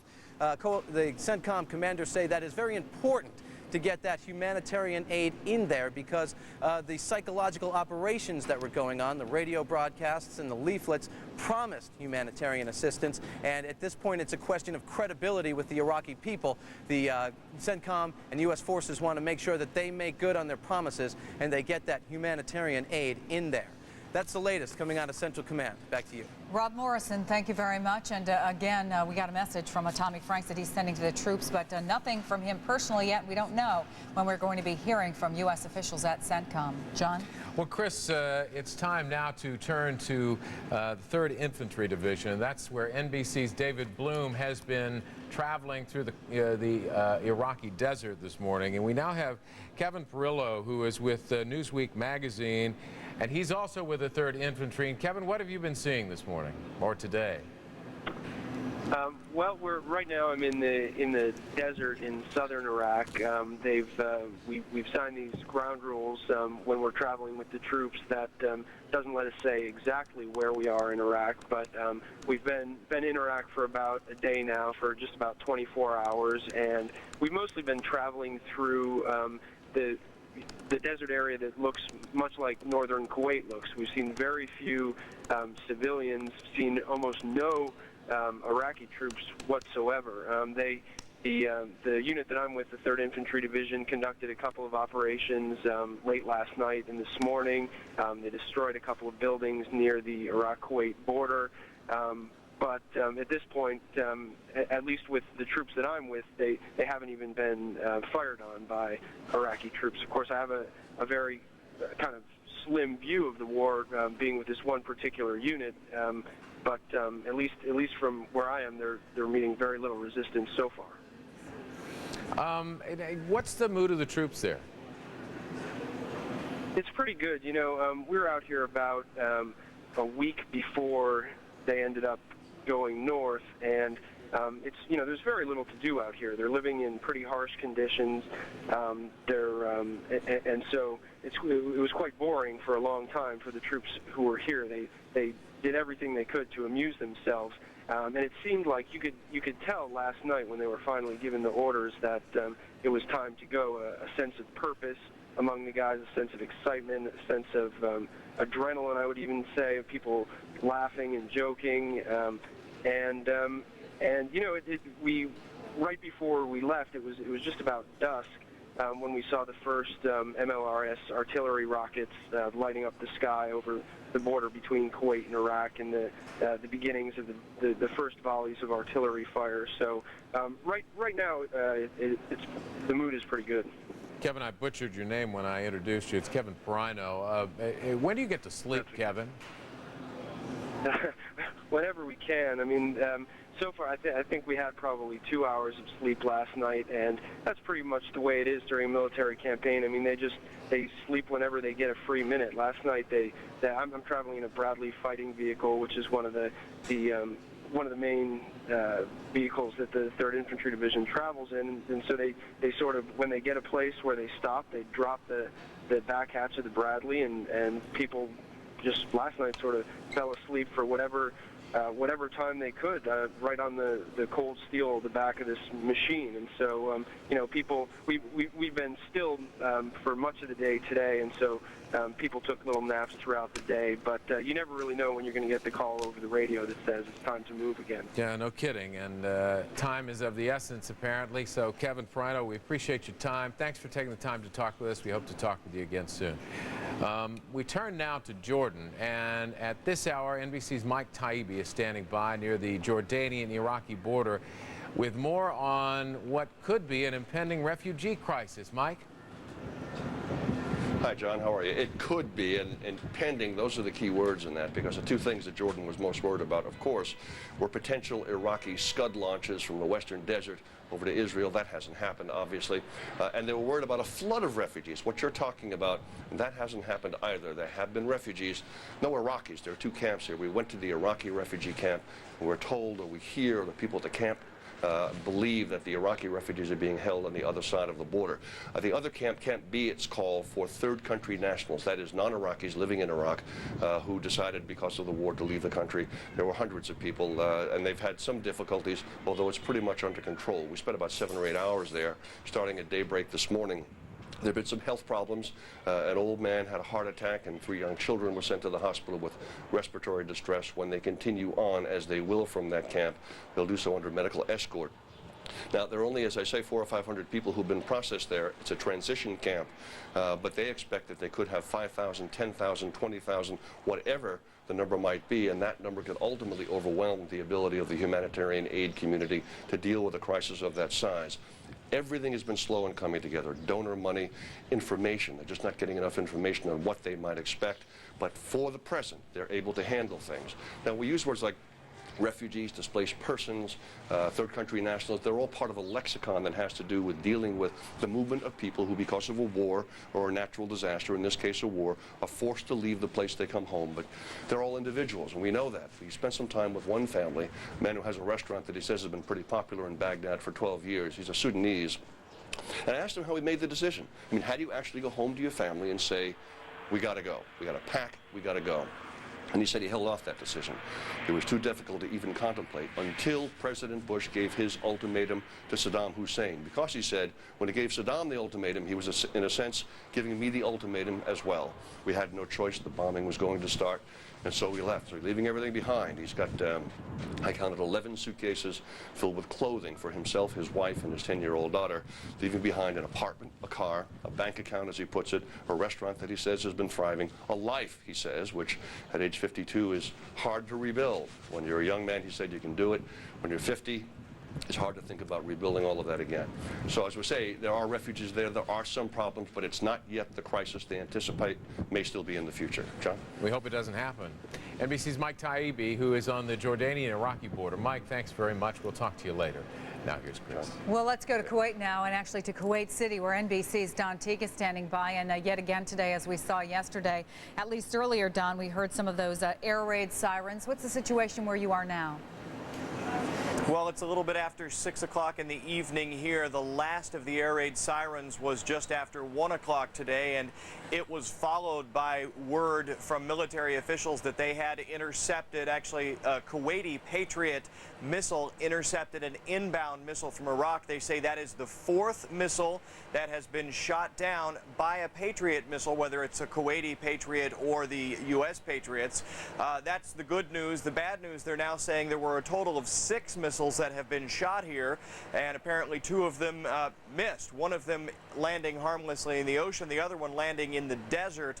But 4 out of 6 is still much better odds than we saw in 1991, when, after the fact, we discovered that most of those Patriot intercepts that we thought were being intercepted actually weren't. So pretty good effectiveness on the Patriot 3 as far as intercepting these new missiles here. But still a big concern here in Kuwait. Chris? Yeah, understandably. I think you pointed this out in an earlier conversation with John, that it only takes one to get through to cause a lot of damage or some casualties there. So what is the mood around where you are in terms of the feeling of threat?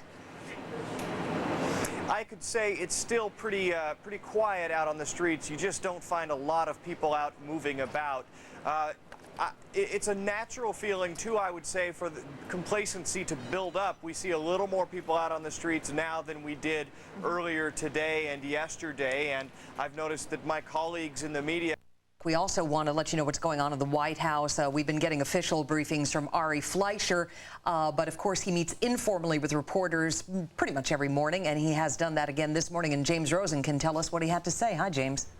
Hi, Bridget. Ari Fleischer, the White House press secretary, asked Americans to be prepared this morning for, and I quote now, a long, lengthy, dangerous engagement because this is the nature of war. As for the commander-in-chief, President Bush, he was just meeting a few minutes ago with Secretary of Defense Donald Rumsfeld here at the White House. As well, the CIA has now concluded, according to Fleischer, its assessment is that it does appear to be the voice of Saddam Hussein, the Iraqi president, on that broadcast from Wednesday night that purported to be Saddam Hussein. There have been some rumors that it might have been a body double or what have you. When he was pressed on the question of whether the CIA just believes that to be the voice of Saddam Hussein and not both the voice and the image, Fleischer conceded he does not believe that the CIA is making those kinds of distinctions, that the CIA does believe that was Saddam Hussein. What cannot be determined yet, according to the CIA and Ari Fleischer, is whether or not that tape was made before or after hostilities began, and Fleischer added it would not be surprising if Saddam Hussein had made a number of videotapes in advance of the conflict to run, just in case he's either killed, wounded, or somehow incapacitated during those hostilities. That's it from the White House. Reporting live, James Rosen, Fox News. Back to you in New York. All right, James, we thank you very much. And let's go back to more details now on Operation Iraqi Freedom thus far.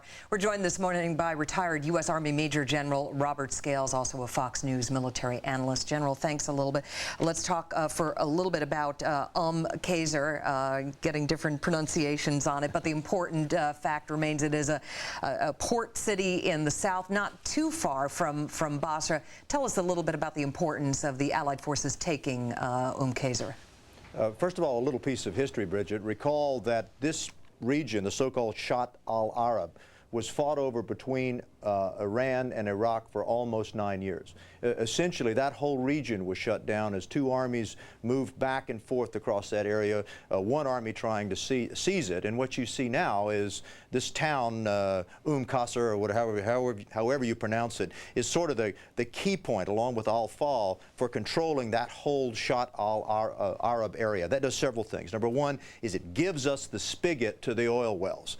Secondly, it gives us a port that we can use to resupply U.S. forces, because as you know, all the ports in Kuwait are heavily overcrowded. But most importantly, it gives you that key aerial link along with H2 and H3 that will allow us to establish an aerial maneuver base, just as we have a ground maneuver base now. Remember, the key to this war is to approach Baghdad from as many different directions as we can, such that the Iraqi leadership is faced with looking at about 4 or 5 different directions. Now that you own H2 and H3, we now have the ability to do that. Right, and back to Kaiser for a second. We seem to be watching. It's a little difficult to see because of the darkness. Yeah. Prayers essentially going on. It seems that we are being very, very careful not to cast the taking of cities as this big conquest with the right. Flying of the American or British flags, that it is an operation to liberate the Iraqi people. Right, and you know, it's an important point to make that this is a war for psychological dominance. You know, what the American forces, the coalition forces, are seeking to do here is, as you say, not to conquer but to liberate. The object here is to attack the brain of this organization, to crush, isolate, and then crush the ruling elite of Iraq without alienating the population. And so when you capture a center like we're doing right now, and you control these key areas, yet we have to project an image that this is a liberation and not a conquest. Right. General, let's talk a little bit about the oil fires, and the best information we have, it's tough to be exactly accurate, but several, let's say, oil fires set. Now, some 1,600 oil fields in the country. It would seem like an insignificant amount. What I'm wondering is, does this say anything about Saddam Hussein's leadership right now? Oh, absolutely. You know, they're what you call key indicators of the effectiveness of the leadership. One is, can he conduct a coordinated missile attack into Kuwait? The answer is no. Number two, can he establish a perimeter defense along the berm? The answer is no. Three, can he conduct a coordinated campaign to destroy the oil fields? The answer is no. So we've had 3 instances where Saddam Hussein and his leadership could have taken charge and put up a coordinated defense or a coordinated counterattack, and he's failed in all 3 areas. Let's talk a little bit about whether he has failed in surviving. There are still, I don't mean to make light of it, but there are still questions about it this morning. We haven't really had any verifiable evidence that he is alive, other than the Iraqis saying he is. What do you think happens now as far as Baghdad goes? Are we going to continue with these heavy missile strikes and hold off on shock and awe with the hope that maybe the regime will fall and shock and awe will not be necessary? Well, first, let's separate the man from the mission. Recall in 1989, American forces essentially collapsed the regime in Panama without actually capturing Manuel Noriega. So we have to be careful about focusing too much on the man. But clearly, the psychological center of gravity, the whole measurement of will of this ruling elite is centered in Baghdad. So Baghdad becomes the center of gravity of the campaign. But if within Baghdad you can separate Saddam and his henchmen, the ruling elite, from the rest of the army, the Republican Guard, and even from the population within Baghdad, that gives those forces that are converging on Baghdad an enormous psychological and physical advantage. And how is it different in this war in how we are targeting Saddam Hussein? Again, not to make, as you say, not to make too much of the man versus the mission, but sure. How is it different than the Gulf War?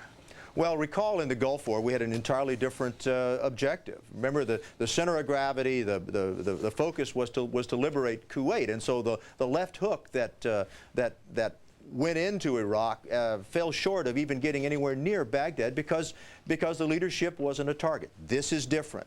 In this war, the issue is regime change, striking at the heart of the Iraqi leadership. The first war was a war about the destruction of the Republican Guard. This is a war about the destruction of the will of the ruling elite. But last time we did at least target some leadership facilities, yeah, we did. Which again we are doing this time. Do we have a better beat on Saddam Hussein's whereabouts?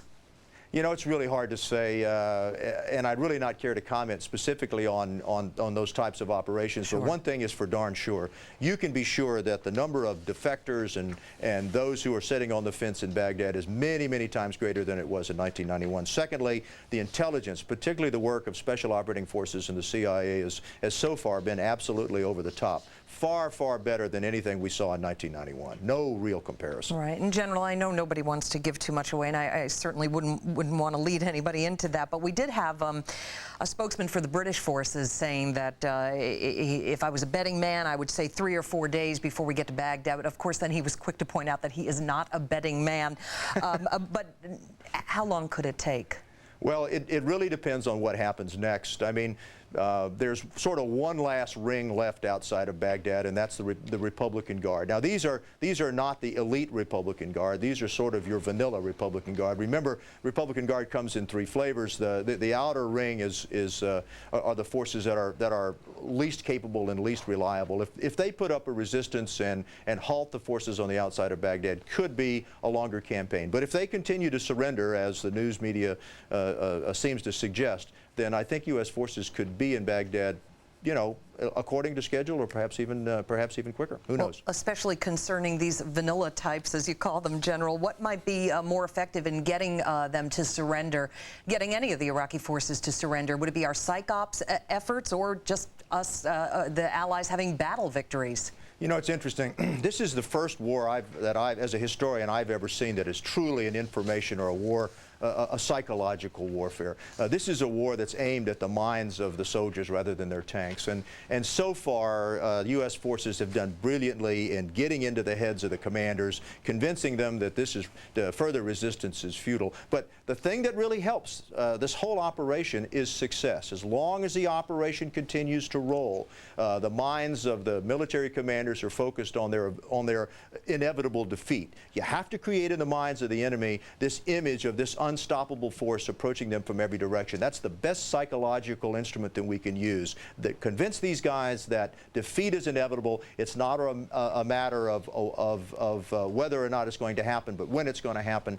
If you can do that, if we can continue that whole image of unstoppable force, even without applying overwhelming firepower, we can achieve our ends. Retired U.S. Army Major General Robert Scales, also a Fox News military analyst. General, thank you very much, sir. Appreciate it. Thank you, Bridget. The general just said that the tanks could be in Baghdad within days, and as we take a look at the Iraqi desert, not too far from Baghdad, where our Greg Kelly is with the Army's 3rd Infantry Division, an armor-packed, heavy division that at least this particular unit has come to rest. Silence rules the desert right now as this unit takes a little bit of a break. Darkness falling. It's about 22 minutes after 6 right now, 6 p.m. Baghdad time, and that unit has come to a halt in the desert somewhere outside Baghdad, maybe a couple of 100 miles away, but we think headed in that general direction. These pictures now of Baghdad itself as darkness falls, and with it the concern, at least among Baghdad residents and especially military people, has to be rising. Is this going to be the night? We don't know. There could be an awful lot of cruise missiles and guided weaponry in the future of Saddam Hussein's people in that city. Also, in southern Iraq, in the port city of Qasr, as we're calling it now, the picture doesn't show you much, but the fact that this picture is broadcasting live from Qasr tells you that it is now completely in the control of U.S., British, U.S., British, Kuwaiti, and other coalition forces. Qasr, a port city, Iraq's only port city, a very big get in the war on terror and the war against Iraq. Let's check in now with Bridget for some breaking news. Yeah, John, actually, we're waiting for some breaking news to happen. In a sense, the president has been meeting with 5 congressional leaders through the course of the morning, and we're expecting to get some tape from that. I believe the stated topic was the budget, but you certainly have to wonder with what's going on if they're going to stick to that topic. So just as soon as we get that tape, we are going to show it to you. President had another early morning meeting with Condoleezza Rice, and then he's expected to run his usual operations out of Camp David this weekend. Well, it's a clear sign, Bridget, that the president not only is focusing on the war in Iraq, which is clearly going to be front and center on his desk, but he's got a nation to run, and there are a lot of people out of work right now, a lot of other issues coming to the fore, and the fact that he's going to be talking budget with members of Congress is a sign that he is not all Iraq all the time. He's got an awful lot of other work on his plate, and he's going to be focusing on it. And, John, I'll bet you can expect quite a display of unity with the members of Congress, some who were somewhat opposed. In fact, Tom Daschle saying pretty bluntly that the president had failed miserably in his foreign policy, but then this morning having different comments. There's the vice president and the president. Let's listen. Keep the leadership up to date as the war to liberate Iraq and to remove the weapons of mass destruction out of Iraq proceeds. The military briefings, of course, will continue to be given out of the Pentagon. Secretary Rumsfeld will be briefing this afternoon. I also really want to thank the members of Congress, both House members, Senate members, members from both political parties, for the strong resolutions that came off the floor of their respective bodies, resolutions which said loud and clear, our country supports the men and women in uniform. Not only do we support those brave souls who are sacrificing on our behalf, but we want to thank their parents and their families for their dedication as well. As Secretary Rumsfeld said, we're making progress. We will stay on task until we've achieved our objective, which is to rid Iraq of weapons of mass destruction and free the Iraqi people so they can live in a society that is hopeful and democratic and at peace in this neighborhood. All of us involved here in Washington are extremely proud of the skill and bravery of our young Americans who are willing to sacrifice for something greater than themselves. So it's my honor to welcome the members here. We will continue to keep them briefed on as this war progresses. And I want to thank them for the unity, the message of unity. Thank you all for coming. Thank you all. Thank you. And so the president, some brief comments there as he was meeting this morning with members of Congress, stating again our objective in Iraq to free the Iraqi people and to rid the country of weapons of mass destruction, saying that they are indeed making progress. I think Ari Fleischer said the other day the president is not going to be doing a play-by-play of this war, so we really shouldn't be expecting any detailed comments from him, but comments from the president nonetheless this morning. All right, so the war on Operation Iraqi Freedom, I should say, is in its second full day. How is it being perceived in the Muslim communities in this country? With us now, Muslim American radio host Dima Kordi. Dima, a lot of people would think that Muslim Americans would be, jumping for joy at the fact that the U.S. is undertaking a plan to topple Saddam Hussein. You don't see it that way? Actually, there is a lot of Arabs, a lot of Chaldeans in the community of Detroit here. And people before the war, we all felt like we don't want war. War always means disaster. It means casualties. It means blood. It's a disaster, basically. Well, nobody wants war, but sometimes don't you have to use it? Sometimes you have to use it. It's just, we all agree that Saddam Hussein should go. Everyone agrees on that. But the thing is, the Iraqi people have been through so many wars. You have the Iranian war, you have the Kuwaiti war, then you have sanctions. These people have been going through a lot. And it should be pointed out that both of those wars were launched by Saddam Hussein.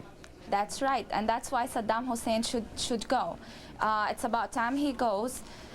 But we felt like not through a war. A war would, I know when the president gave his speech to declare war against Iraq, he said this is a war against Saddam Hussein. It's not a war against the Iraqi people.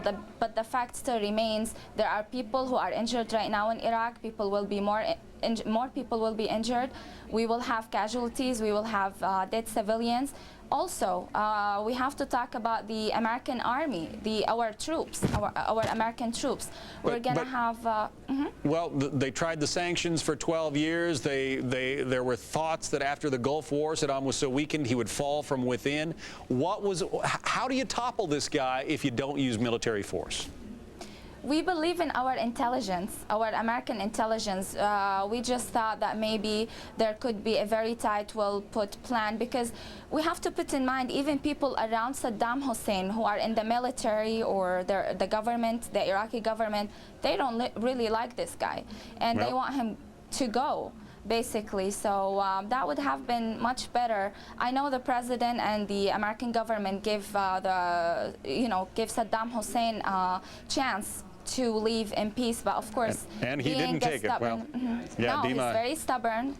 A lot of people thought he would get toppled, but it hasn't happened, so we'll see.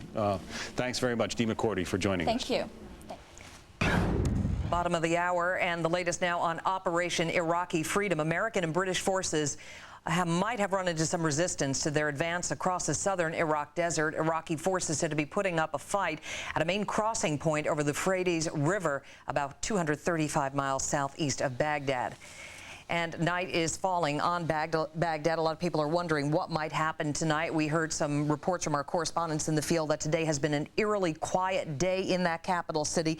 It is Friday, the holy day of prayer, and so far today in Baghdad, at least, no new pictures of Saddam Hussein have emerged, and there is no verifiable proof, really, that he has survived the initial attack that opened Operation Iraqi Freedom. U.S. Marines have taken the southern Iraqi city of Qasr. They've captured several hundred prisoners. There are said to be some small pockets of resistance. And in western Iraq, American forces seized 2 airfields where it is believed Iraq had some Scud missiles. Good morning, everybody. I'm Bridget Quinn. And I'm John Scott. Some Iraqis are celebrating today. Fox's William LaJeunesse tells us all about that. He is live in Kuwait City. William? Well, John, not only is Qasr, the port city, now under coalition hands, but I believe we have the first video of a village that has been liberated by U.S. troops. The name of the town is Safwan. It is a village right across the border from the farm village here in Kuwait of Abdali. As you can see here, I believe we got the video turned around, tanks entering the city, some people cheering, saying what they're saying is, Saddam, your days are numbered. Now, of course, this is in a wider strategic objective of the Al-Fa Peninsula, the port of Qasr, secondarily Basra. On the way to Basra, U.S. troops did encounter mortar fire, artillery, small arms resistance from the Iraqi 3rd Corps. Now, earlier we talked about surrenders. BBC had it at 60. Lately, Reuters has it at 250 troops surrendering there in the Al-Fa Peninsula. Some have popped up with white flags. Other had some sporadic resistance before giving up. Some of the officers saying, or some of the soldiers saying, officers are fleeing, why should we fight? Also, this is a technology war, we won't win. Now, obviously, the strategic importance to this area is, number one, it's shortened supply routes not only for military but also humanitarian aid. Also, we heard that Navy SEALs and the help of Australian Special Forces have secured largely intact the oil infrastructure around Basra. Now, this is where basically Iraq is about the 2nd or 3rd largest oil producer in OPEC, somewhere between 1.5 and 2.5 million barrels a day. That has been a main objective. If they were able to, again, despite the 30 or 40 fires at the wellheads, if the infrastructure per se has been protected, of course, there's been fear that would be booby-trapped. That is a major win for coalition forces.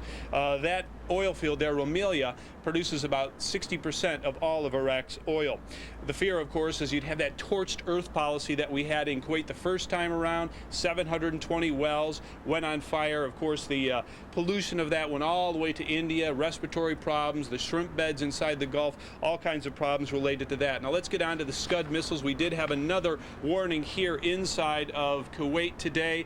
The first warning was basically a false alarm. The second, however, Patriot missiles took out that. That was a Scud. We believe that has not been confirmed that it's a Scud or Al Samud or Ababil 100 missile, but it was taken out just west of Kuwait City in a suburb called Jarrah, as well as an air base there. I think we have some video of that. That was down by a Patriot. Basically, that brings to total about 5 incoming missiles that we believe have been taken out by Patriots. 3 by the Americans, 2 by the Kuwaitis. Yesterday, the Kuwaitis fired 3 Patriots to down one of those incoming missiles.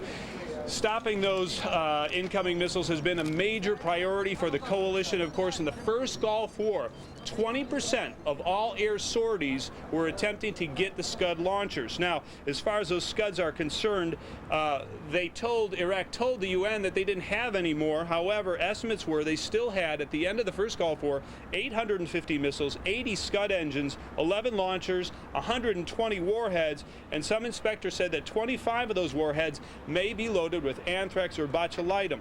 It has been kind of like a finding a needle in a haystack, but we do know that air sorties over southern Iraq, all of Iraq now, continue to look for Scud launchers. And I think we reported from the Pentagon earlier, we have taken the Scud box in western Iraq, the threat to Israel. We believe because of the missile fan, the range of those missiles, that those have been neutralized. John and Bridget, back to you. William Lajeunesse with some great tape of the celebration there in southern Iraq as it was liberated. Thanks very much. And also those live pictures to the right of your screen. William, thank you. Now let's get an update right now from the Pentagon. Brett Baer has the latest live. Brett? Hi, Bridget. You can see those live pictures, part of the march to Baghdad as the U.S. forces continue to move forward.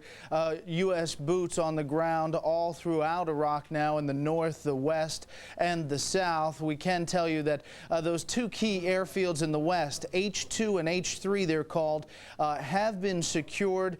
There is a lot of equipment now that is being flown into that area to secure the surrounding areas around those airfields in the west. You're looking at some night scope video right now from Qasr, which is down in the south. That is essentially a very key port city, and that entire peninsula there, the Al-Fa Peninsula, is now under U.S. and British control. Allied forces there on the ground. Now, there has been a concern here in the Pentagon about a couple of the images that have been coming out of U.S. soldiers putting up American flags. Their senior defense officials say, listen, that is not the image that we want to show. Essentially, they say that there are these soldiers that are doing great work in the field, 18-year-old kids, some of them very excited to be where they are and the success they've seen so far. But commanders are having those discussions with their troops because obviously pictures say things, and they do not want to send the message out that the U.S. and Great Britain are trying to conquer cities. They are liberating cities, and that is the policy, and that is what the U.S. and allied forces are doing. So you are going to see some of these pictures, and we have seen a few of them. They are making sure that the message is clear that this is. See in Egypt, it's a rather heavily policed country. These kind of demonstrations are not the kind of thing encouraged or allowed by the government there. The protesters were chanting anti-American slogans and they also hurled stones at police there. Now, France is looking at a terror link in that country after the discovery of traces of the deadly toxin ricin in a Paris railway station. Now, that ricin was actually found back on Monday, and France says it could be linked to a thwarted attack by Islamic radicals, but French authorities are stressing that they don't have any hard proof right now to back up their suspicions on that. From the pipelines to the front lines, CNN has unparalleled resources in the war. The 307th Cavalry is barreling across southern Iraq, and CNN's Walter Rogers is out there rolling with the tanks and the troops. And if you want to see and feel what it's like to roll with some tanks that are hell-bent for Baghdad, join us. We're going to have that report coming up for you live from the desert. Also, in southern Iraq, CNN's Martin Savage is traveling with the 1st Battalion, 7th Marines, and one of their objectives is securing the oil fields that could be targeted by retreating Iraqi troops, as we've seen already. British officials say that as many as 30 of these oil wells are already in flames, and these are just some of the images that we've gotten from Martin Savage's travels over there. We're going to take you there later on this morning, and we'll also learn more about what it takes to salvage these oil wells and put out these fires, so make sure you stay with us.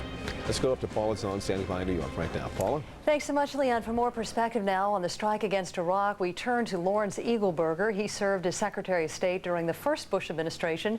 He joins us this morning from Charlottesville, Virginia. Welcome. Good to have you with us this morning, sir. Good to be here. We have heard all morning long that it is the belief of the current Bush administration that at a minimum these airstrikes have created some chaos in Baghdad. Is it your belief that Saddam Hussein is still in control? Oh, there's no way to tell. I hope not, but there's no way really to tell at this stage. I just don't know. I don't know that anybody can tell. The one thing Secretary Rumsfeld has indicated is that the U.S. is in touch with the top leadership of the Iraqi military, mainly through email communication. How effective do you think that might be in getting some of the Iraqi military leadership to turn on Saddam Hussein? I think that's a great ploy. I'd never, you know, if they can keep their computers going, we may have a whole new tactic of warfare here. I wouldn't be at all surprised if these generals, now that they realize that this is the end, they know they're going to lose, if they decide that it's time to quit, and indeed if they can get away, if they can figure out a way to deal with Saddam's security forces, if they wouldn't decide that they would like to take him out as well. So I think it is really a very clever step forward to be trying to convince these generals that it's time for them to quit, and in fact perhaps for them to see if they can't find some way to eliminate Saddam Hussein at the same time. So I think this is hopefully it will be effective, and I must say if these generals have any sense at all, they realize that this time it is the end, their careers are over. You got to believe they see what happened in Qasr today, and they've got to be a little intimidated by that, right? That's right. That's right. You know, the other thing that strikes me is that the burning of these oil wells this time ought to tell everybody, because these are Iraqi oil wells now, that Saddam Hussein or whoever is doing this has no concern whatsoever about the Iraqis. When they burned the Kuwaiti oil wells the last time, at least you could understand it, I guess. But this time they are burning their own oil wells, and it is only the Iraqi people that are going to pay the price for that. I simply do not understand how anyone could see this as anything other than punishing their own people. Yeah, the Secretary of Defense made it very clear that anybody who is involved in sabotaging these oil fields should be tried. Back to the issue of how this campaign is unfolded. A lot of people caught off guard on Wednesday night when this very strategic strike was made, and we're just beginning to learn more information about how small that window of opportunity was. One of our reporters early this morning said the president gave the order with just 3 minutes left to dispatch some of those stealth fighters. Help us understand what it might be like to be part of last-minute decision-making like that. Well, the first point I think it would make is that it is, in fact, remarkable that the U.S. government can move that fast. I'm again struck by the fact that we were that efficient that you could get to the president with something like this in terms of the getting the information, the intelligence, getting it to the president, getting his okay, and getting it back down so that the order could be issued, the firing could take place. I must tell you that you can talk about large government and bureaucracy and so forth. All I can tell you is this was a remarkably efficient operation, so far as I can tell.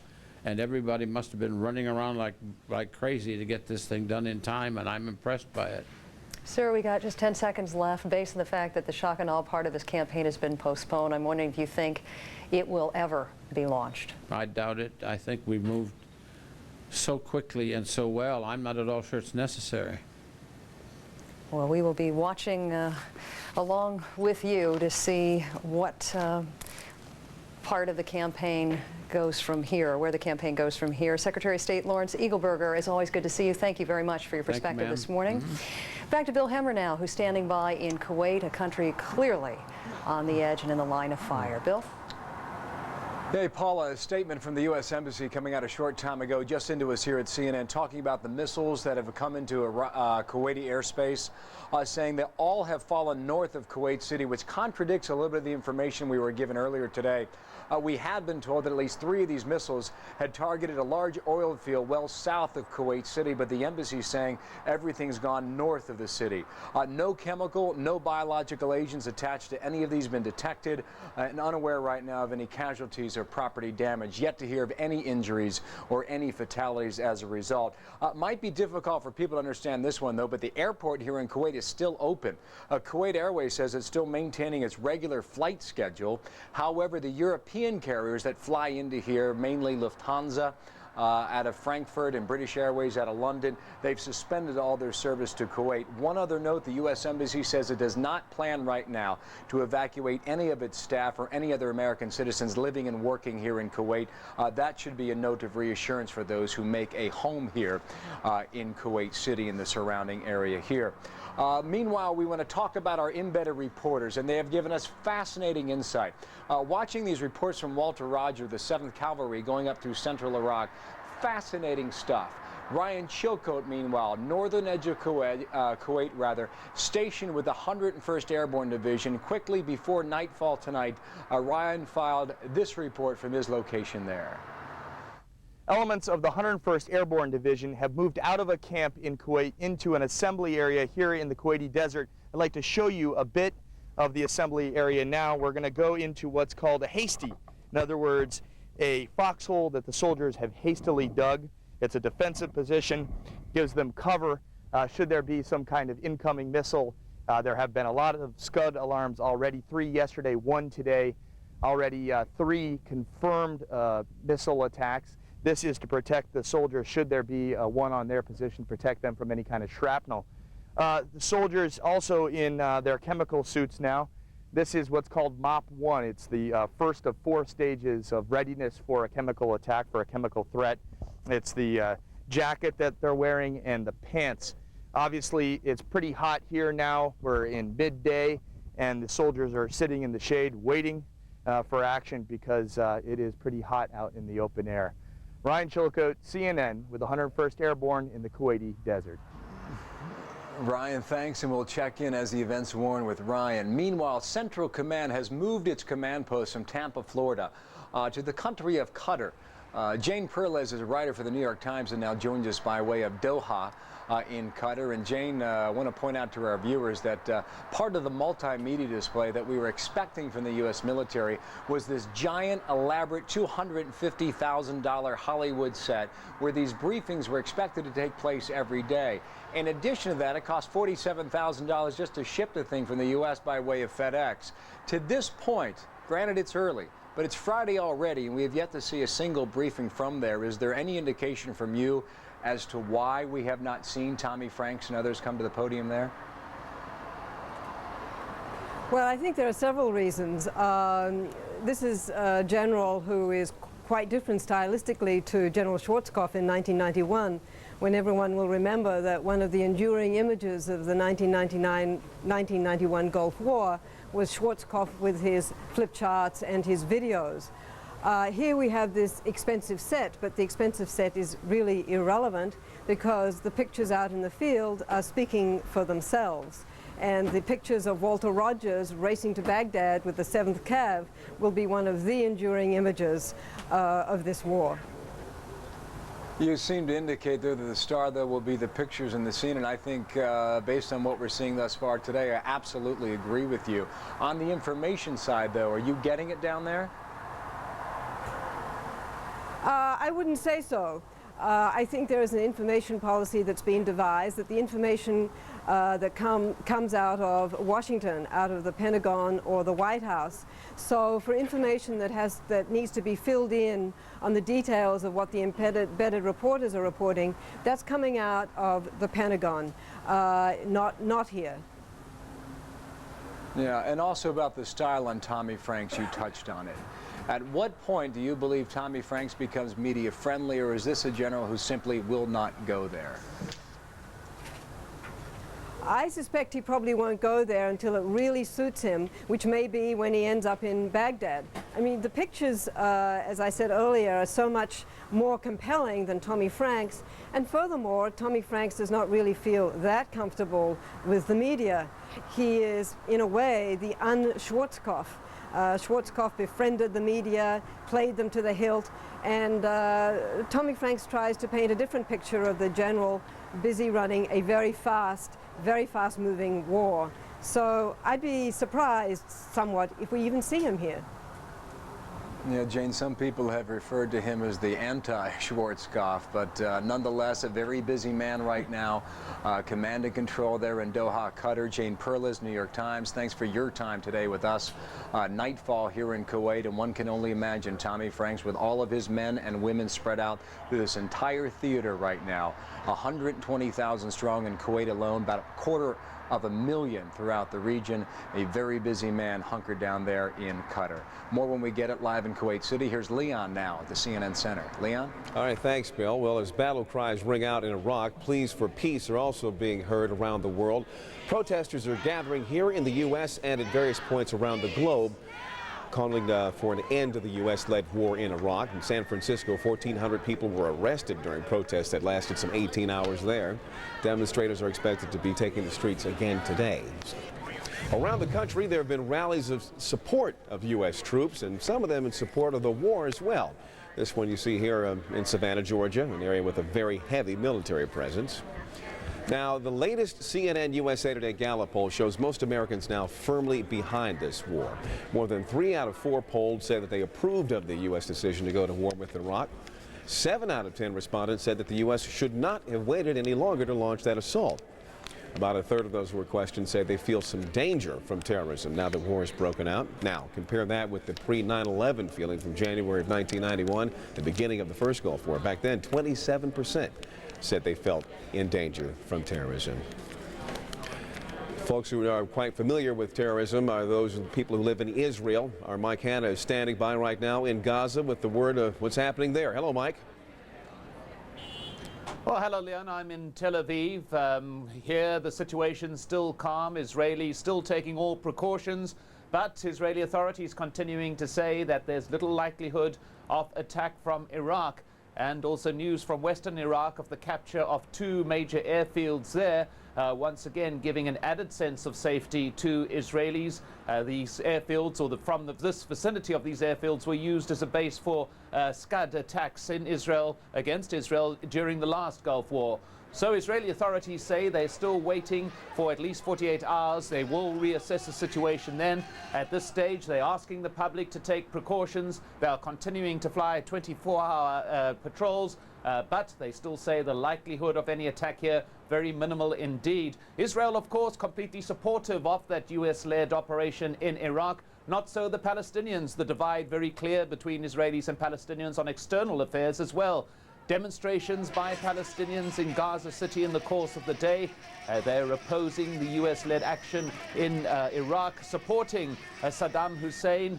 There were posters of the Iraqi leader in the procession and chants of Saddam, Saddam, as the crowds went through the streets of Gaza City. This similar to other demonstrations that have taken place in the Palestinian authorities, the Palestinian territories. The Palestinian Authority itself has expressed its opposition to the war, saying it prefers to see disputes resolved through negotiation. Israel, of course, supporting the war and supporting the U.S. action in Iraq. Leon? All right, thank you, Mike. You be careful over there.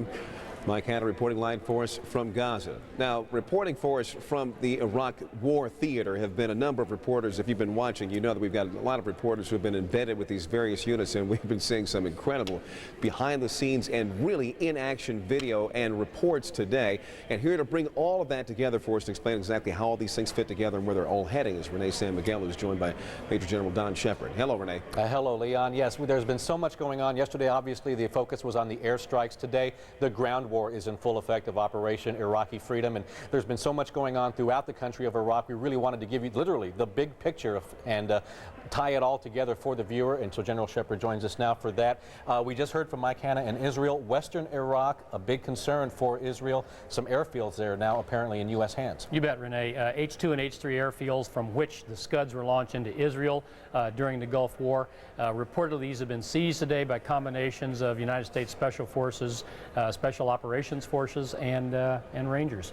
That's the big news in Western Iraq, and that's all good news. Okay, and as we've said before, possibly weapons of mass destruction could be hidden at one of those. There's lots of buildings that could hide Scud missiles and things like that. Could be. It's the key to seizing Western Iraq and also seizing perhaps forward operating air bases for operations in northern Iraq. Okay, now southern Iraq as well. Here we've had, as we've seen the video from Walter Rogers, but we want to talk first of all about all the different movements from the U.S. and British. Yeah, indeed. What's gone on is action in the Al-Fa Peninsula down here, which is the southeastern tip of Iraq. And what's basically happened is United States Marines have moved north and then turned to the east to try to seize the Ramallah oil fields. They've also seized the port of Qasr, which is the key to commerce flowing out and in southeastern Iraq. And then the British have sealed off the Al-Fa Peninsula. So it looks like southeast Iraq and also western Iraq has been secured as other military operations go on. Okay, so and then we've got the 3rd Infantry, 7th Cavalry, where Walter Rogers is based. We wanted to show you some of that video right now that he sent back earlier. Actually, this is the armored formation animation as we talk about these armored formations paving their own road to Baghdad. What are we seeing as far as the advance? This is the 3rd Infantry Division led by the 3rd of the 7th Cavalry Screening Force, and basically what you have is F-16s, A-10, Navy F-18s, and Avi-8B from the Marines clearing the way, targets ahead of them, followed by helicopters, OH-68s and AH-64D Apache longbow helicopters, followed by M1 tanks, M2 and M3 scout vehicles, and M2 Bradley fighting vehicles, followed by more tanks and more Bradley fighting vehicles. Embedded in all that is support tankers, that type of thing, ambulances, and then in the end here you have self-propelled artillery coming up at the end, with the 109 self-propelled artillery and the multi-rocket launch systems. All of this is very agile force. It can be swung left, swung right as they encounter opposition. It's an awesome force. You're looking at something that goes up to maybe 20 miles in width as they move rapidly 20 to 30 miles an hour north toward Baghdad. And refueling as they go, as we saw the fueling the tanker trucks that were coming up the rear there. This is a major logistical miracle that you are watching here. You are moving entire cities north. They have to be refueled. They have to have ammunition with them. They have to maneuver and take care of obstacles as they go. They have to watch for mines. It's a major military operation, Renee. Okay, Walter Rogers has been calling it a wave of steel all morning long, and indeed that's a pretty apt analogy. Major General Shepard, thank you for joining us. Leon, back on over to you. The General may call that a logistical miracle. miracle, but as we go to Paula in New York, we've seen something also of a technological miracle, at least for the press, because we've been able to get these reports, like from Walter Rogers, of this and showing these pictures as these maneuvers are actually happening, and it's been absolutely fascinating. It's been extraordinary, and I've come to understand that even members of the U.S. military hierarchy are watching these pictures very closely, getting immediate feedback about the progress their troops are making, particularly the division we're going to see that Walt Rogers is embedded with is doing. They are expected to be among some of the first troops to arrive in Baghdad. If that ends up being the case, there were some very tense moments earlier on when the 307th and our CNN team actually came under fire while trying to report this movement. A U.S. Army source has told CNN that the U.S. Army 7th Cavalry has had its first hostile contact with the Iraqi forces on the other side of the border. They are describing it as relatively low-key, according to reports which we're receiving now, and these reports are somewhat conflicting. A number of Iraqi vehicles were taken out, including perhaps a number of tanks. That has slowed the U.S. Army 7th Cavalry's progress across the border into Iraq. We just heard an intel. What the hell?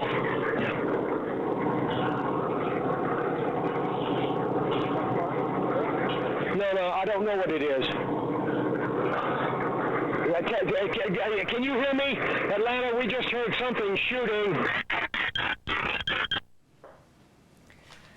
Wow. As it turns out, Walt Rogers said the military confirmed that it in fact was a tactical ballistic missile that had gone overhead. We are happy to report from Walt Rogers for the last 13 hours, his team has not encountered any kind of hostile contact. It has been extraordinary to watch the progress of what Walt calls the huge wave of steel. And we're going to try to show you some daytime pictures now to give you an idea at the speed at which they are moving. At some points moving 45 miles an hour through the Iraqi desert. About all they've encountered over the last 4 or 5 hours, based on Walt's reporting, are some nomadic tents and some Bedouins. They weren't expecting to find much humanity in this sparsely populated part of the of the desert. Walt actually shared with us a little bit early on this morning the story of the shock of one of the military leaders thinking that perhaps he was running over some kind of anti-aircraft battery when in fact it was a part of one of these tents that had been set up in the desert by a Bedouin. Once again, Walt Rogers will be staying with this team.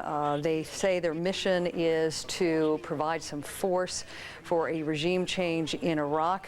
Once again, fortunately, they have not encountered any hostile contact over the last 13 hours by now. Bill? Paul, I tell you what, there were a lot of skeptics about this embedded program, and I think you could have put me in that category as being one of them, skeptical as to whether or not this would be pulled off by the Pentagon. They're going to start a war, they're going to go into battle, and they're going to take 500 journalists with them, and not at the rear necessarily, but sometimes in the case of Walt Rogers, this is what the military calls the tip of the spear, rushing right through the center of Iraq. And the journalists who right now are embedded with the U.S. military, be it Marines, Air Force, Army, Navy, what have you, they came to Kuwait, Paula, weeks ago. They came here weeks ago to get ready, waiting for the call on when they should hook up with their units. And they also came here to test out this equipment. The technology that Walt Rogers is using to get us back these images, sometimes with a live picture, is something that we have never seen in the history of military conflict. And just talking with Jane Perlez in the New York Times a short time ago, listen, it's very early in this campaign, Paula, perhaps only 48 hours old if you go back to the attacks of Wednesday night. But so far, the images we're getting from people like Walt Rogers clearly are the star and the story right now for this war. Now listen, what unfolds tomorrow is beyond my comprehension. Predictions are a very dangerous game, but to this point anyway, it has given us a very up-close and personal view as to how the military right now is conducting themselves on the other side of the border. Here, Bill, as they put the shock and awe part of the campaign on hold, and there is talk from the White House this morning that there is a belief that at a minimum those initial strikes have created some chaos in the Iraqi leadership. Thanks, Bill. We'll get back to you in a couple moments. Right now it is 11 o'clock on the East Coast, 8 o'clock in the West, 7 p.m. in Iraq. Today is Friday, March 21st, the second day of the strike on Iraq. The push to Baghdad is in full swing this morning as the U.S. Army moves toward the Iraqi capital. We're sharing some of that video with you all morning long. Good morning. Thanks so much for joining us. I'm Paula Zahn in New York. Joining me this hour, Bill Hemmer on duty in Kuwait City, Judy Woodruff in Washington, Leon Harris in Atlanta, who will get things started now with a look at what is happening at this hour. Leon? All right, Paula, here's what we have at this hour. U.S. Army forces charged their way through the desert toward Baghdad at 3/7th Cavalry as the advanced scout rolling ahead of infantry divisions. Iraq fired a missile at the unit as it crossed the border, but it landed a few miles away. Otherwise, the troops have met with little resistance on their way. All is eerily quiet in Baghdad at this hour. You see here live pictures we have of downtown Baghdad. However, this capital city has been the target of intense bombardment in recent hours. More than 60 cruise missiles have rained down on Baghdad since the start of the military operation late Wednesday. We'll keep our eye on that skyline tonight. Now, more Iraqi soldiers give up the fight. About 30 surrendered to British forces in Qasr, according to a British military spokesman. Another 250 or so turned themselves in to U.S. Marines. Those Marines took on that duty, but they also have the duty this morning of dealing with the casualties of the war. They lose one of their own. A U.S. Marine was killed during a raid in southern Iraq. That is the first U.S. combat death confirmed since the start of this military campaign. In Kuwait, 8 British and 4 U.S. troops died in the crash of a Marine CH-46 helicopter. That incident is believed to have been an accident. Meanwhile, a U.S. military official says that allies have seized a number of oil fields and 2 strategic airfields. We'll have more on that for you later on. Now, here's what we have as well coming in. Retreating Iraqi soldiers have set fire to as many as 30 different oil wells in southern Iraq. Now, we're hearing this from the British Defense Secretary. However, the secretary also says that most of the oil infrastructure in the area has been secured and it is intact. And the plan for U.S. warplanes to use Turkish airspace, well, that plan hit a snag. Turkey's parliament has approved the overflights, but they say they'll do it only if Turkish troops are allowed to go into northern Iraq, which is a big problem. The U.S. opposes that, as well as the Kurds who live in that area. All-night negotiations failed to settle that dispute. Now to Paula Zahn standing by in New York. Paula? Thanks so much, Leon. Now we're going to talk about what can potentially become a huge refugee problem along the border of Jordan and Iraq. Rula Amin is our correspondent on duty there today. Rula, what's the very latest?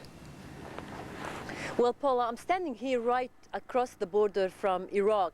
The entrance you see behind me is to the Jordanian side of that border. And we have just learned that 75 kilometers east of where I'm standing, U.S. troops and British troops have taken over 2 strategic airfields.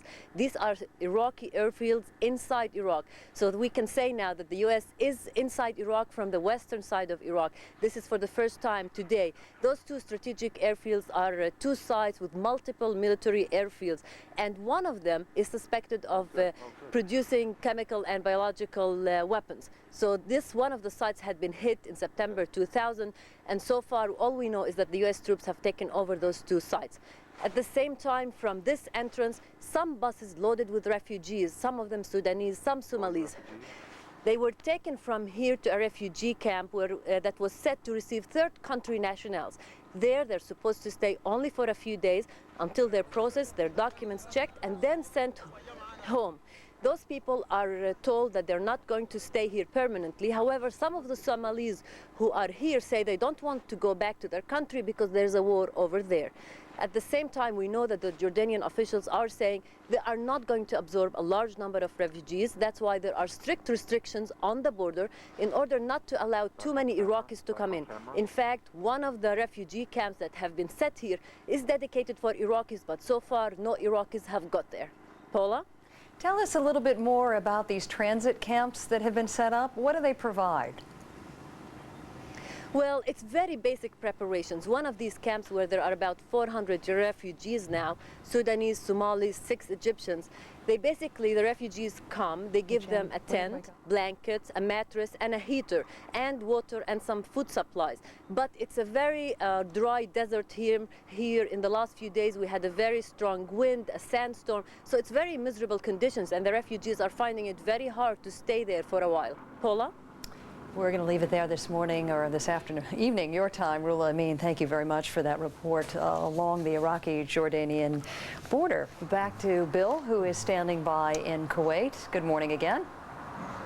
Hello, Paula. Listen, one of the big stories from the region today has been the surrender of many Iraqi soldiers. Do not have a hard and fast number, but we do have videotape both nighttime before the sun came up earlier and also during the day. Iraqi soldiers in some cases crossing the border south into Kuwait, at other times surrendering to U.S. and British Marines operating now in southern and southeastern Iraq. At one point, 250 surrendered, we're told. Another point, there were groups of 30 and groups of 15. Nonetheless, that does continue in a number of areas throughout southern Iraq. Meanwhile, in Baghdad, central part of the country, it is now 7 o'clock local time in the evening in the Iraqi capital. It was about 22 hours ago when we heard from Nick Roberts and Irene Brahimi when a massive amount of air power was rained down on the capital city. One building there, the information building, completely destroyed. We saw the flames burning in the night sky. To this point, and since then, though, it has been very quiet in the Iraqi capital. Meanwhile, back here in Kuwait City, we can tell you 6 hours ago, we did get another wave of air raid sirens ringing out throughout the Kuwait City. Shortly after that time, we were notified of the all clear. It has been confirmed now that an Iraqi missile did enter Kuwaiti airspace, northwestern part of the country. However, at least one Kuwaiti missile battery did shoot and fire and lock onto that missile and knock it from the sky. No reports of injuries, no reports of casualties, no reports of damage as well. One other story quickly, these Kuwaiti oil fires burning in the southern part of Iraq. That smoke drifted down here earlier today. No signs of it right now, and certainly that's a good thing. If you go back 12 years ago, a lot of concerns, short-term and long-term health concerns about the amount of soot that people were breathing in here in Kuwait City. It took almost 8 months to put out those fires, but so far we have seen today the ones that have been set. Quickly, they have been extinguished in some cases by the U.S. military, the U.S. Marines, and certainly that is a major focus of the U.S. military, trying to seize these oil fields, get control of them, and make sure that does not happen again this time in what will someday very soon be known as Persian Gulf War II. It's evening here in Kuwait City. I mentioned 7 o'clock local time. We are standing by, relatively quiet now on this day of prayer. Paula, back to you now in New York. Bill, I want to talk to you a little bit more about what you've experienced over the last 24 hours. I know you had told us that you were quite surprised at the beginning of the week that more Kuwaitis weren't leaving the country. Now, after these multiple airstrikes 2 nights in a row, what are you seeing? I can tell you, today's a day of prayer, though, and normally we see the traffic much lower on Friday anyway. So it's a bit hard for us to gauge, but we can tell you, based on what we've seen yesterday and today, a number of people staying home, and for obvious reasons. But what surprised us yesterday, Paula, was the number of people who went to work. Even after the air raid sirens came and went, people still went to work and went about their lives here in Kuwait City. There could be a very simple explanation for that, though. Kuwaitis have told us for 2 months right now they feel a great sense of security due to the U.S. and British military presence here, and they also say they feel much safer now based on what their own government has done to fortify their country. 12 years ago, much different story. 300,000 Iraqi soldiers invading this country, occupying it for 5 months. It is a much different scene now with the military action now taking place north of the Kuwaiti border in Iraq. I know, Bill, you had picked up a couple of newspapers that you shared the headlines with us a little bit earlier on this morning. There is great hope here in the United States that perhaps the PSYOPs campaign will work and that members of the top part of the Iraqi military leadership will turn on Saddam Hussein, and maybe you never even have to go to the shock and awe part of the campaign. Can you tell by looking at local editorials what the expectations are, either the folks that drive the journalism there or even the folks in the street? Yeah, I can tell you, Kuwait Times, Paula, It's war at last. That's the headline that went out earlier today, and I think the last two words are very critical. It reflects the attitude that Kuwaitis tell us about what they consider the belligerent neighbor to the north being Saddam Hussein. They have told us constantly, Paula, they do not believe their country can go forward and truly prosper as it did in the 1980s until they say the situation in Iraq is taken care of. To a person that we have spoken with, even though this is Muslim against Muslim, they do not believe Saddam Hussein is good for the region. They do not believe it's good in terms of stability. Now, that's the Kuwaiti voice. Interesting, if you expand that question to across the Arab world in 22 countries, you're going to find a fractured opinion. Many times in three different sections. People like the Kuwaitis who want Saddam Hussein out. There are others in the middle who say keep the sanctions going, keep the inspections going. They're working right now. And still others, very different opinion, who do not believe any military action should come. What happens after all this war is something that everyone in this region is standing by and waiting. Does Baghdad, does the country of Iraq fall into some sort of civil strife, with civil war breaking out between the Shiites, the Sunnis, maybe the Kurds as well? It is a major concern for U.S. military planners going forward, trying to keep this country glued together, not with an iron fist like Saddam Hussein, but rather with a democratic government set up and established at some point. When that comes, though, is something we're here waiting to see when and if that happens. Thanks so much, Bill. The other thing we've been tracking this morning are some of the protests that have cropped up all over the world, in Yemen, in Jordan, and probably one of the most fierce ones unfolded in Cairo. Just a short while ago, we are told that tens of thousands of protesters took to the street not far from the U.S. Embassy in Cairo. Thousands of riot police moved in, apparently those police being pelted with rocks. On the phone now is Sandra Petrikowski from Cairo to give us an update on what she has seen. Sandra, how bad did it get? It really spilled out into the streets today. The public anger just was tremendous, and the show was really something.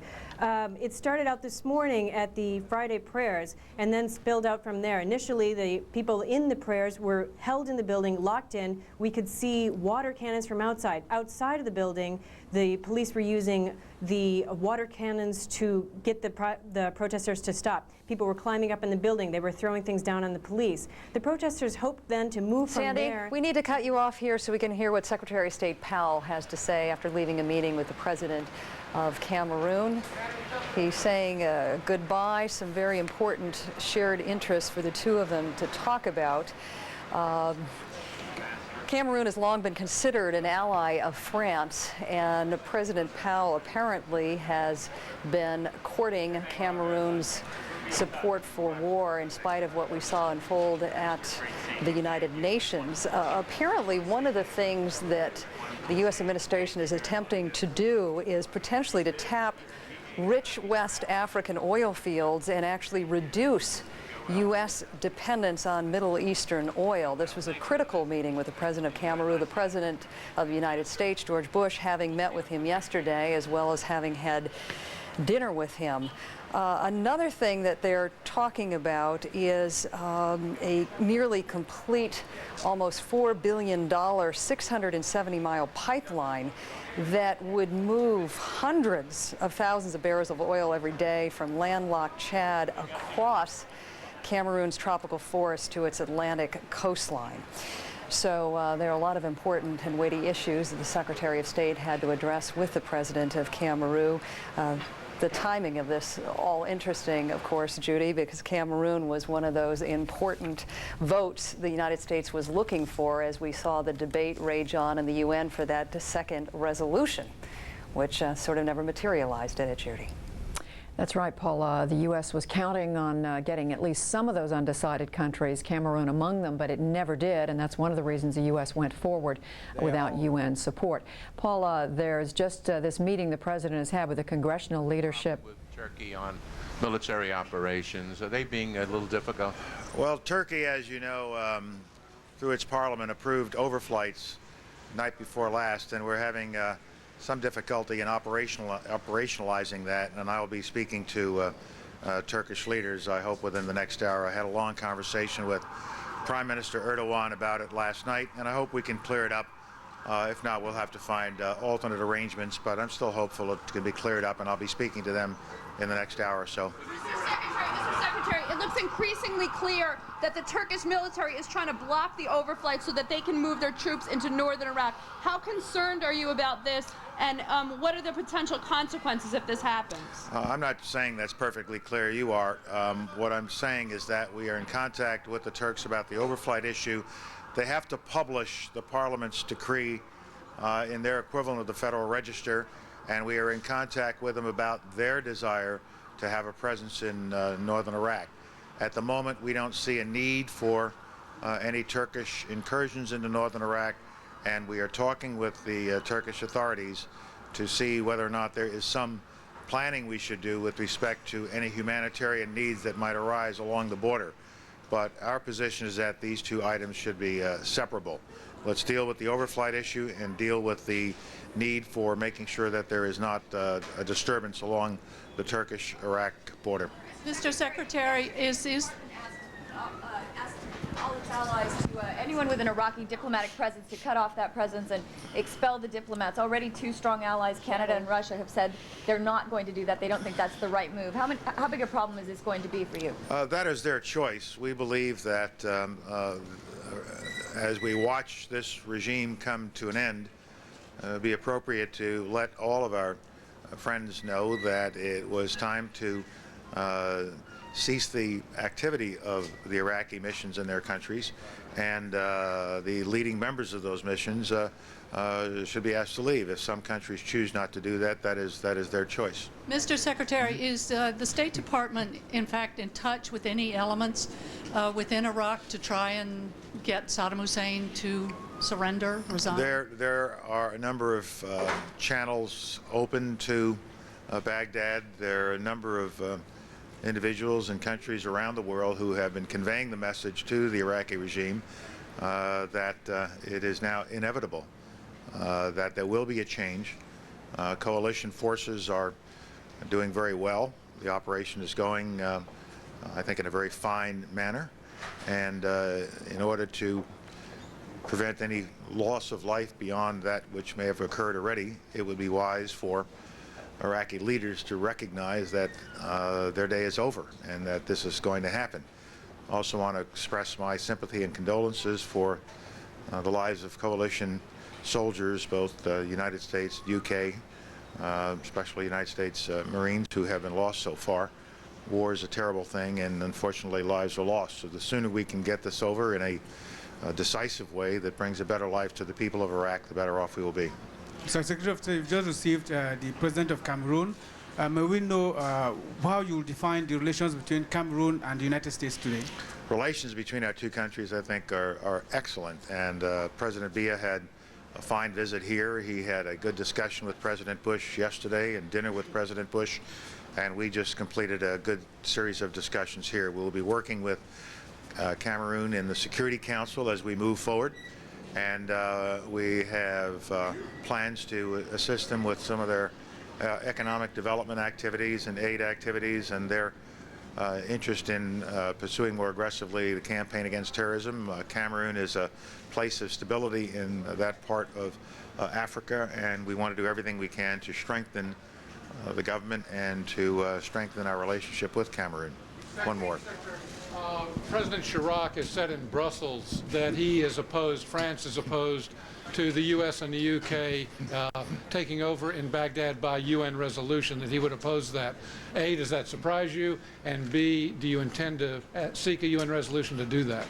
We are in consultation with coalition members as well as other members of the Security Council as to what is appropriate as we move forward with respect to the Oil for Food program and any other broader resolution that might be appropriate.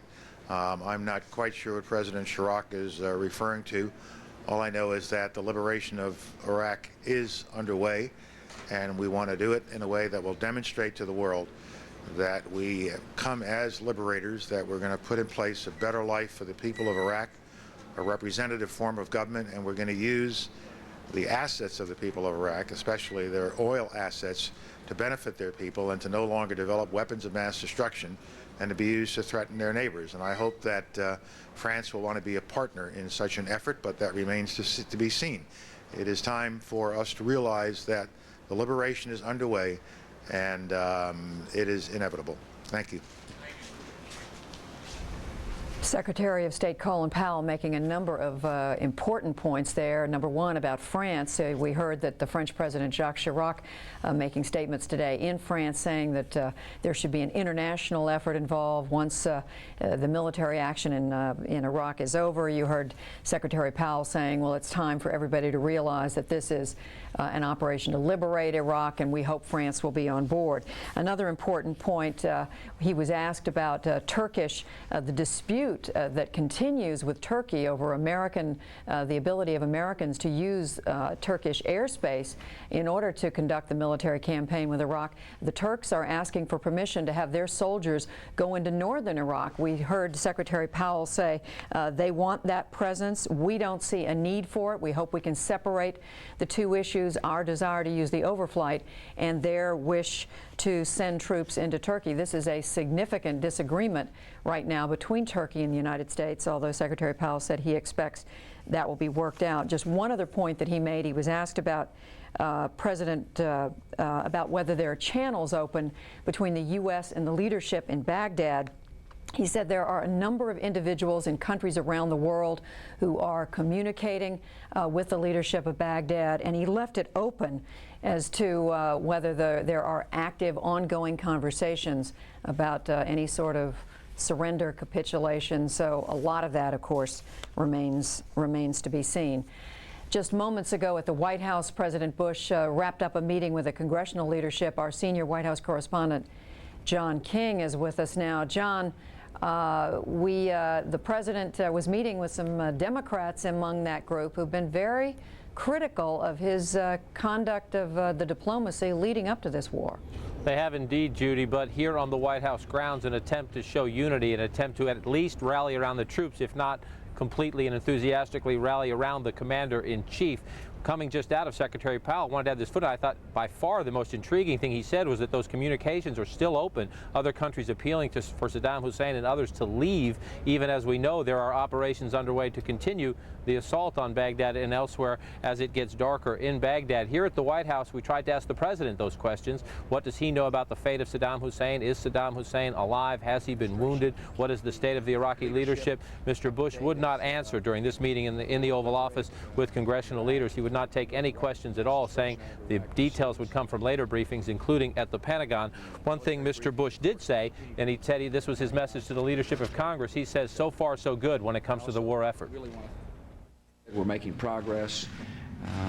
We will stay on task until we've achieved our objective, which is to rid Iraq of weapons of mass destruction and free the Iraqi people so they can live in a society that is hopeful and democratic and at peace in this neighborhood. In the room with the president, two Democrats who have been sharply critical of his diplomatic efforts in the run-up to war, but at least for an hour or so here on the White House campus, an effort to show bipartisan unity, and certainly, Judy, without a question, deep bipartisan support and salutes, if you will, to the American men and women involved in this military operation. All right, and John, I know you're going to continue to ask there at the White House if they can amplify any further on what Secretary Powell said about those lines of communication being open with the Baghdad regime. Now let's go back to Paula in New York. Thanks, Judy. I guess maybe we'll learn some more details in a little less than an hour when a White House briefing gets underway, and of course we'll be taking that live. Evening prayers underway in Kuwait tonight. Of course it is nightfall in Kuwait. Gary Tuchman standing by in Kuwait City to share with us some of the conversations he's had with Kuwaitis and their reaction to the beginning of this campaign. Gary? Paula, hello to you. And we've seen the reports, we've seen the video of protests outside of mosques throughout the Muslim world, but that is certainly not the case here at the Al-Shirazi Mosque in downtown Kuwait City. But consider this fact, this obvious fact. This is the country that was invaded by Iraq back in 1990. This is the country that over the last 2 days has had 9 frightening missile alerts. So many of the people who went into the mosque tonight on this Holy Day Friday to pray tonight were very content As a matter of fact, very enthusiastic in many cases about the war that's going on an hour and a half away from them here in Kuwait City. With us, two of those gentlemen, Abdullah and Adil. Abdullah, when you just came out of the mosque, tell me what you prayed for inside the mosque regarding this war. I pray to save Kuwait and the people of Kuwait, and to save the troops, American troops and British troops, and to knock Saddam Hussein and his gang, and to liberate Iraq from this gang. You use the word gang. It's interesting because Saddam Hussein and his government purposely used the word gangsters to describe the U.S. administration.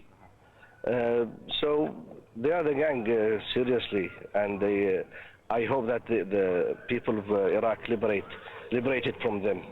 Adil, what did you, when you were in there praying, what did you pray for? Prayed for Allah to save the people of Kuwait, and hopefully the soldiers of Kuwait and soldiers of the United States when they are fighting against the tyrant Saddam Hussein, and hopefully to have a fast victory, inshallah.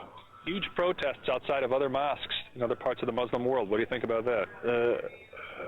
They are protesting. I mean, there are very few people that are protesting against the war, but mostly we need this war just to get rid of one other.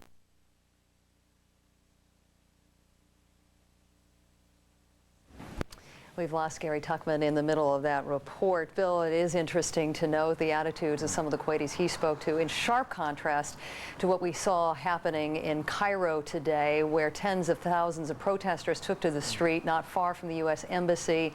Thousands of riot police on the streets fighting back with water guns as they were being pelted with rocks. And of course, that wasn't the only demonstration today.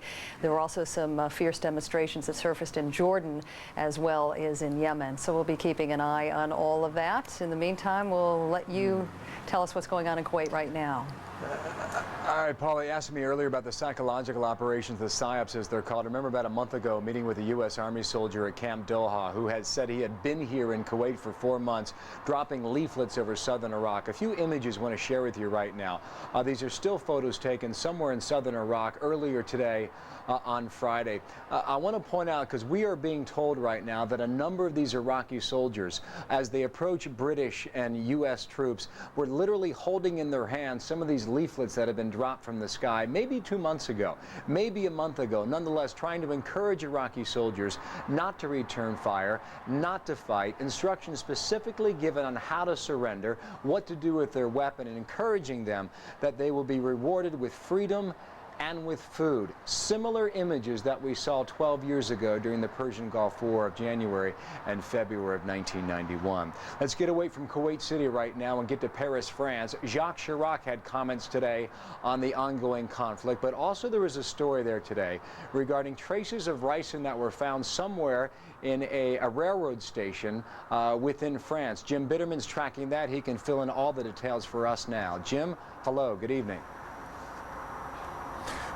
Hi, Bill. The sort of information about this is coming out just in bits and pieces, but apparently this has to do with the heightened security around the buildup to the Iraq crisis.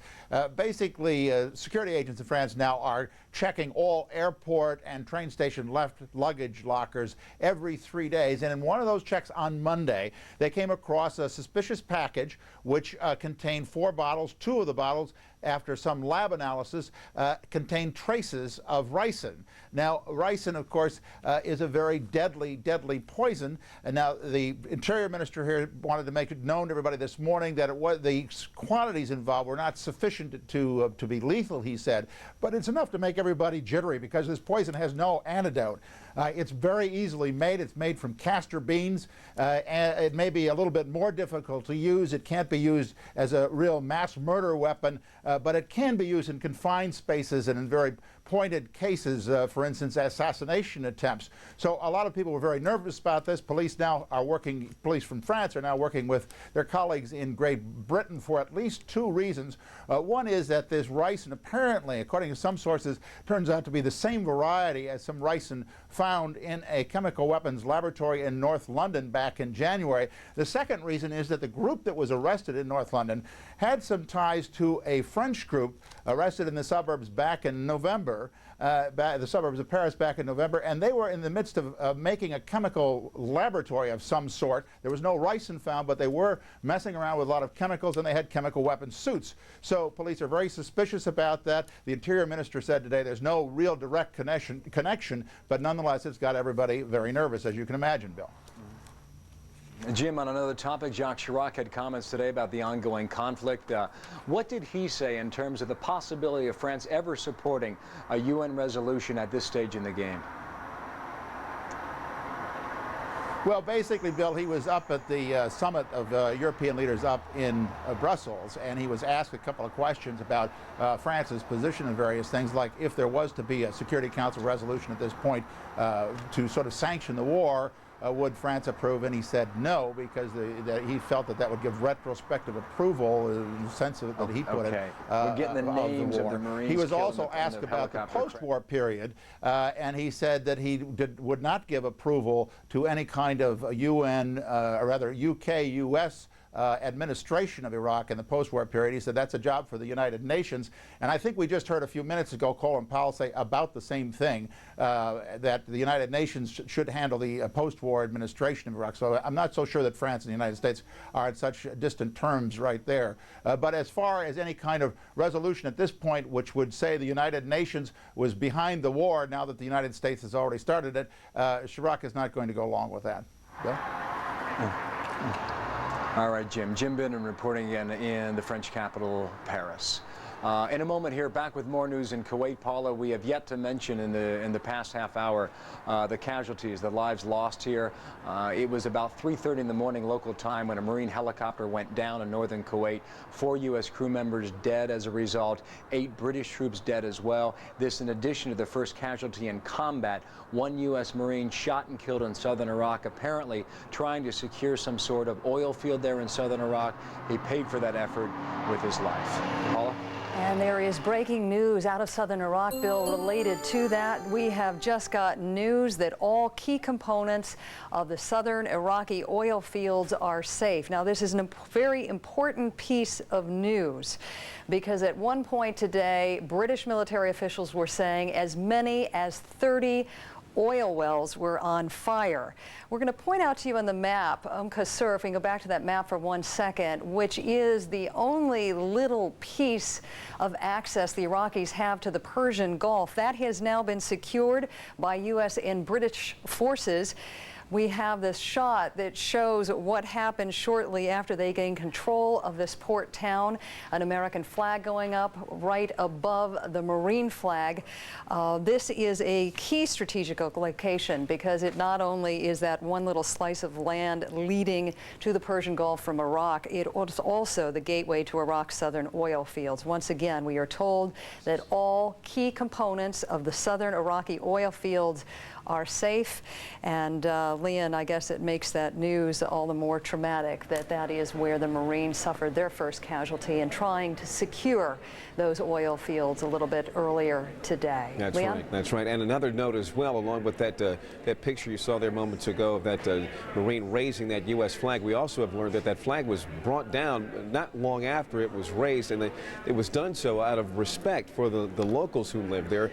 Of course, as you know, the mission for these troops are there. It's a bifold mission. In addition to freeing the Iraqi people in their eyes here, they're also trying to make sure that the Iraqi people understand that the U.S. is not trying to build an empire here. And that's one of the reasons why they're being sensitive about things like raising flags.